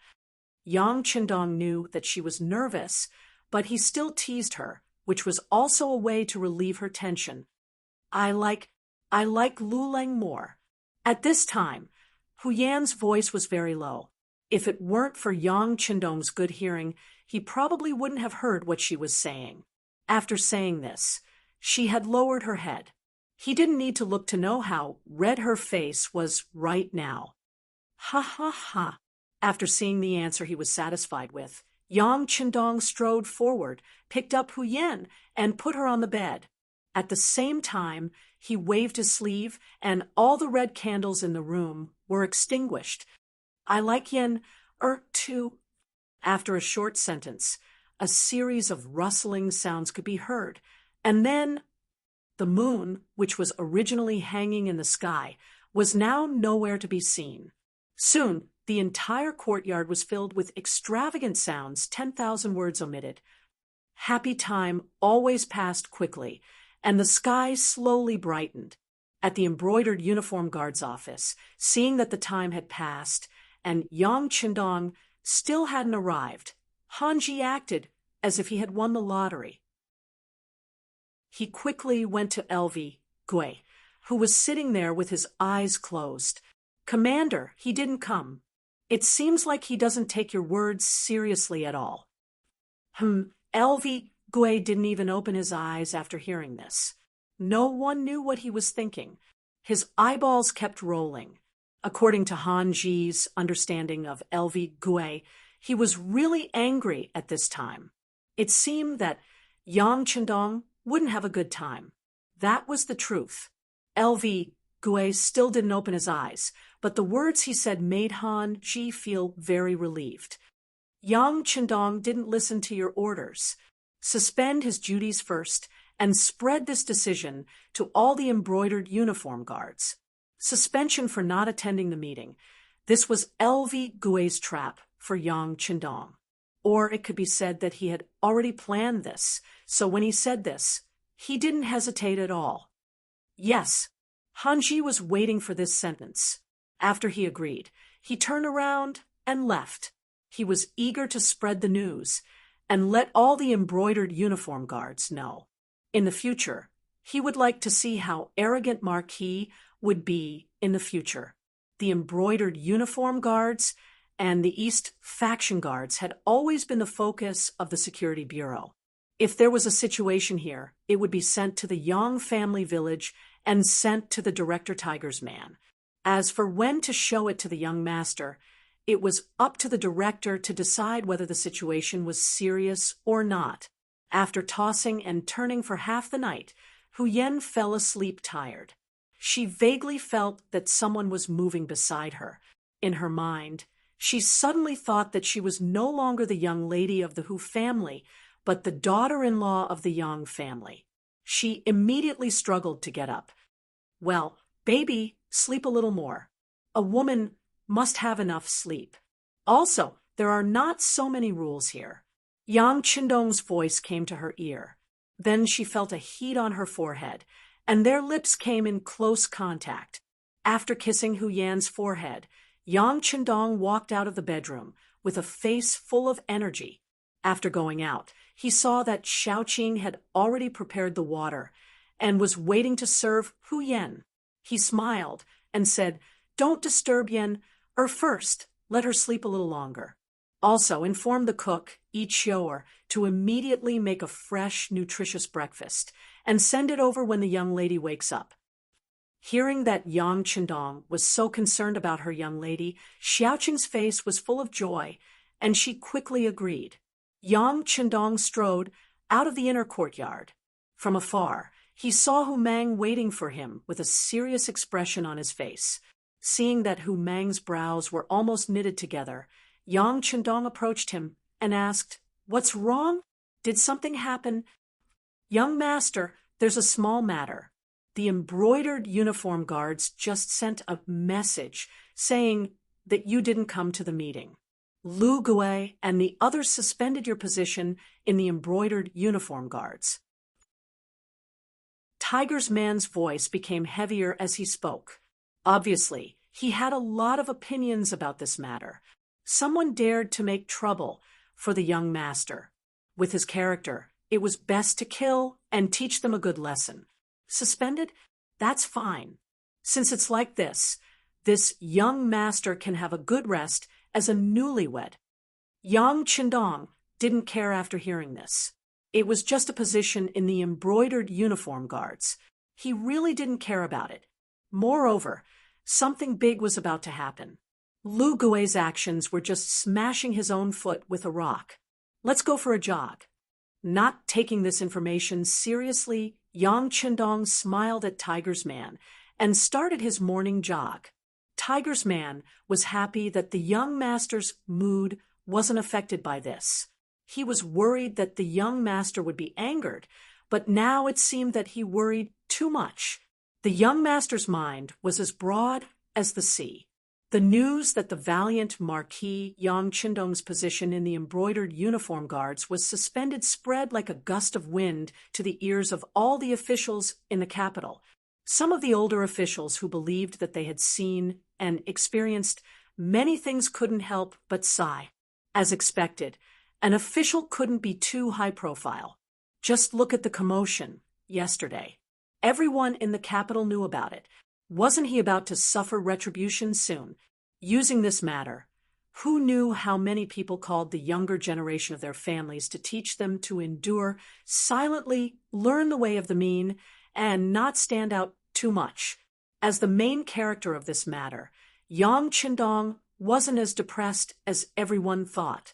On the contrary, he was leading the 4 girls, plus 7th sister Yang Duo, out of the Yang family manor, heading straight for a place not far away that the common people called Chicken Crow Mountain.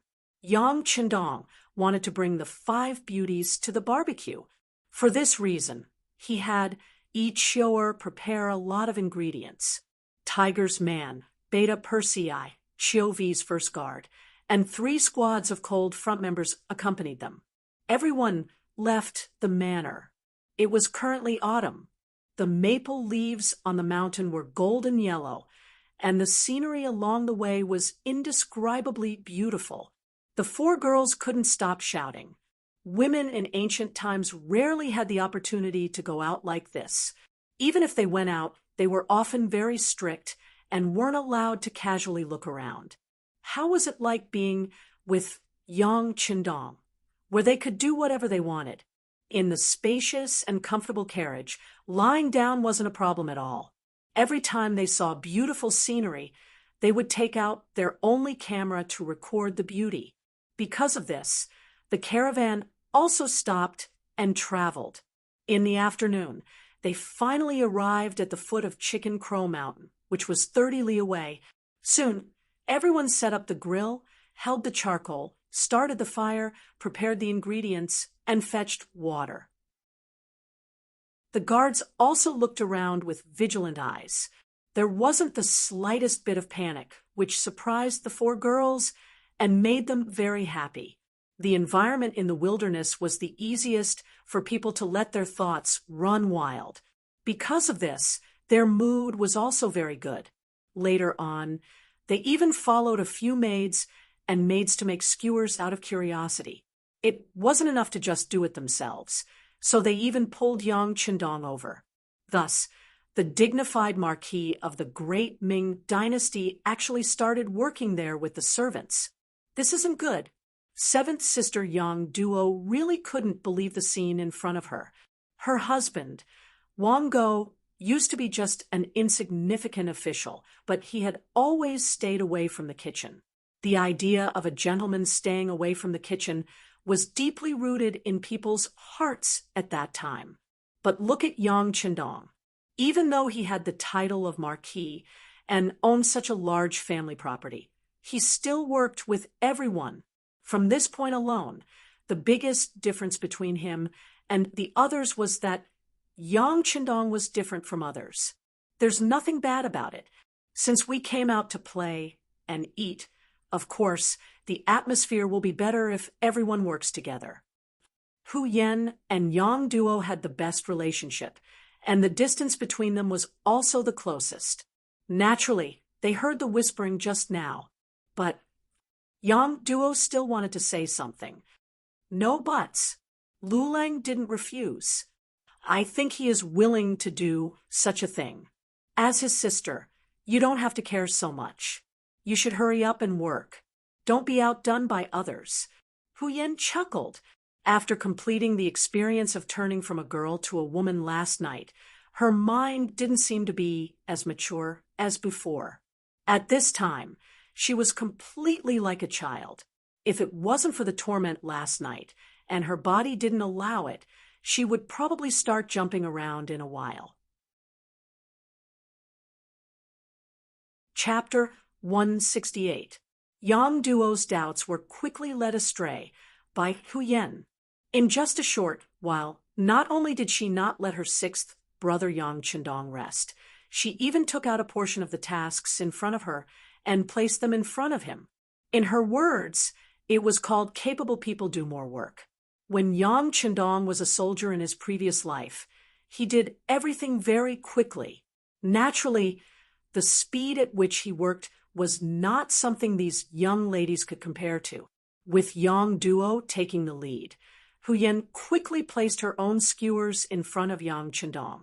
Not only that, she also brought Qiao Yin, Lady Shui, and Lady Xiang's skewers over. Qiao Yin and the other two naturally did not dare to mess around like Huyen.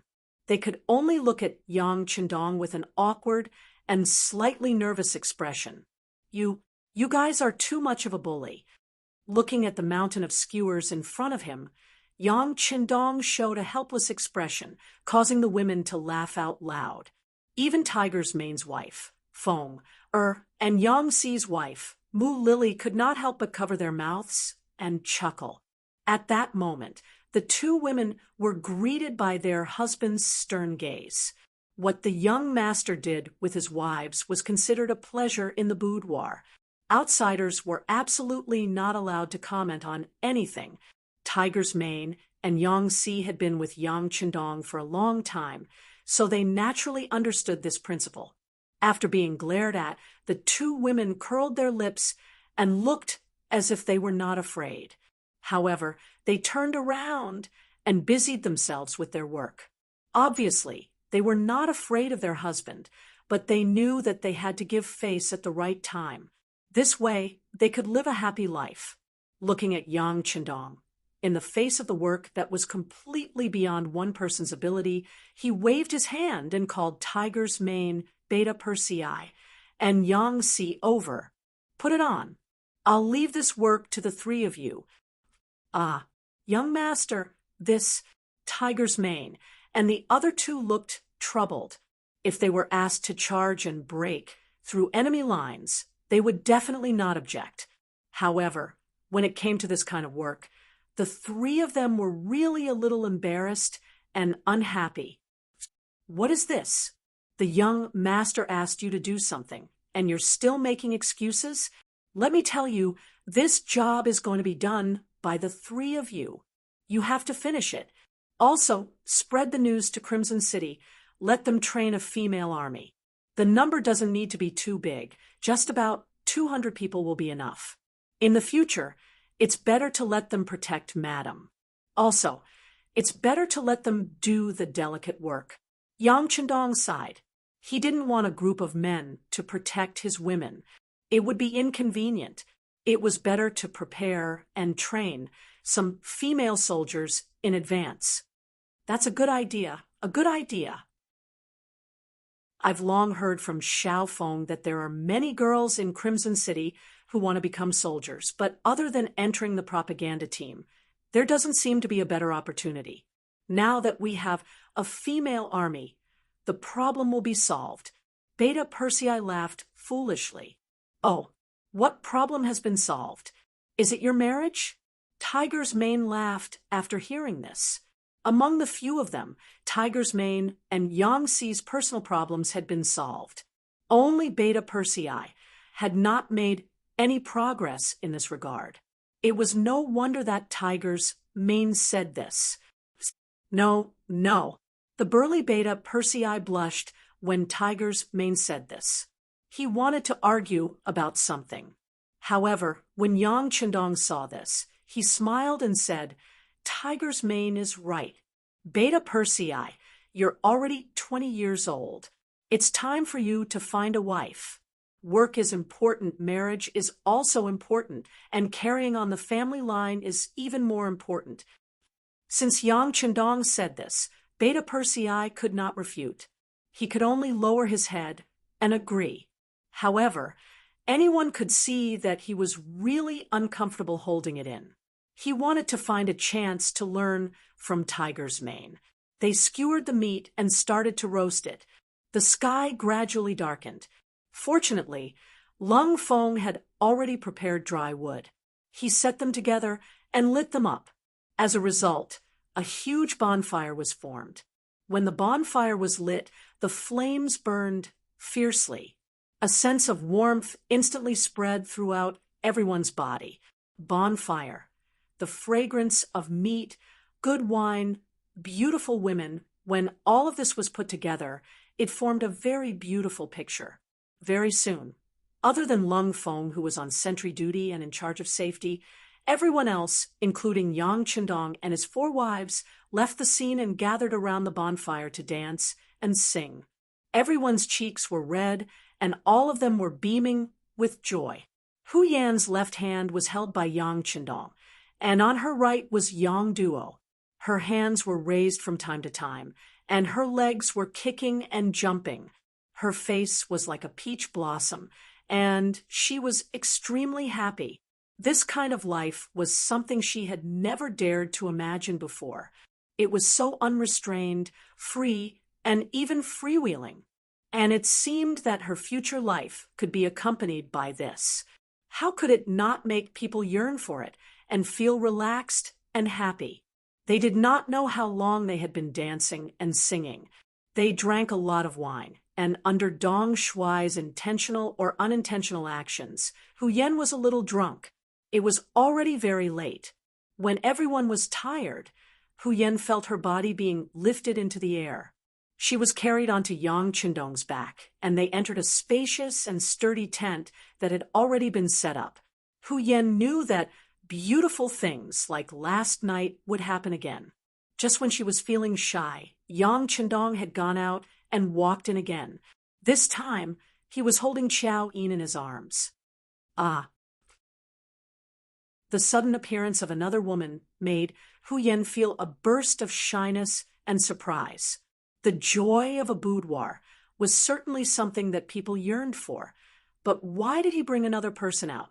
Before Hu Yan could figure it out, Lady Shui and Lady Xiang were also carried into the tent by Yang Chendong.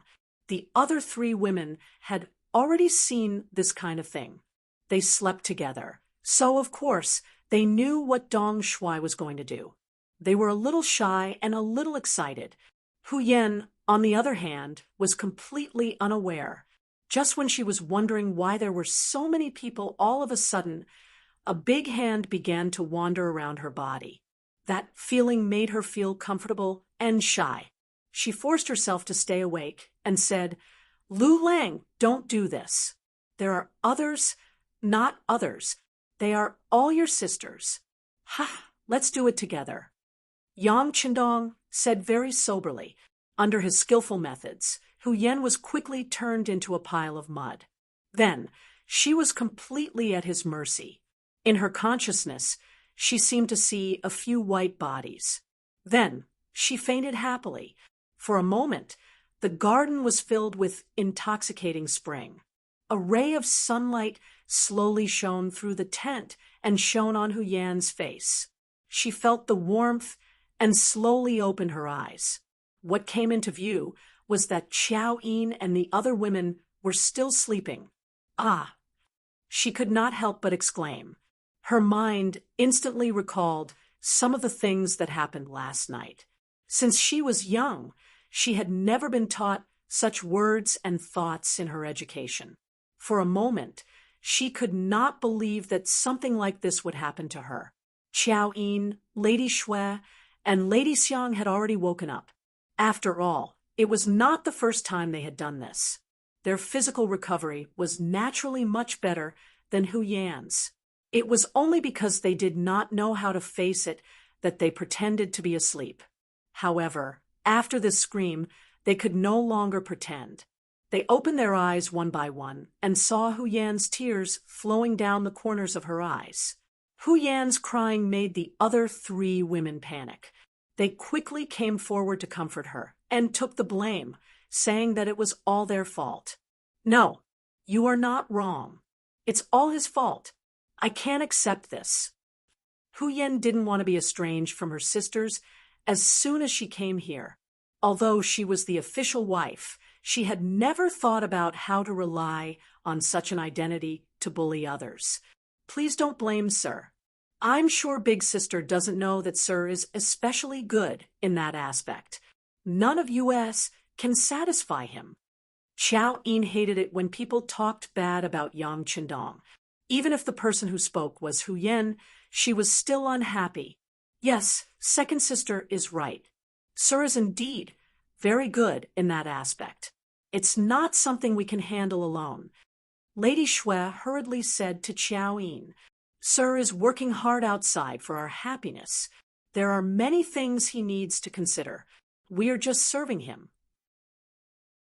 If we can't satisfy him in this aspect, then aren't we too useless? Among the women, Lady Xiang, who became Yang Qindong's woman, one step ahead of Hu Yen, also expressed her attitude. They did not know when it started, or maybe it was yesterday, but they had automatically made a list.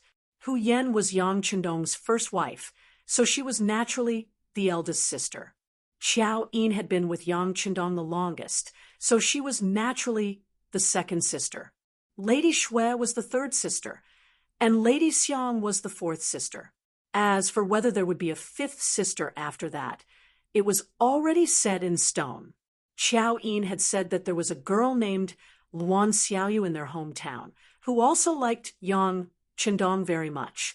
Yang Qindong also liked her, but because she was too young, they still had to wait. If there was a fifth sister, then who knew if there would be a sixth sister and a seventh sister? However, seeing that Yang Qindong was so young and had such a big family business, it was not surprising that there would be sisters joining him. Hu Yen didn't expect that she would immediately be met with the common resistance of her three younger sisters when she said Yang Qindong's fault in a fit of pique. She quickly changed her words and said, I don't mean to blame him. It's because things came too suddenly and I can't accept it, so it's normal that you can't accept it. I don't blame Big Sister for having such thoughts. However, from now on, we sisters will not forgive anyone who says anything bad about Sir. Especially Big Sister. You must set an example for us. Xiao Yin said this with a rare serious expression. In her heart, Yang Qindong was the sky, the earth, and her everything. You're tuning into the Mystic Fist YouTube channel. Don't forget to subscribe and join us on this journey to catch the most captivating stories.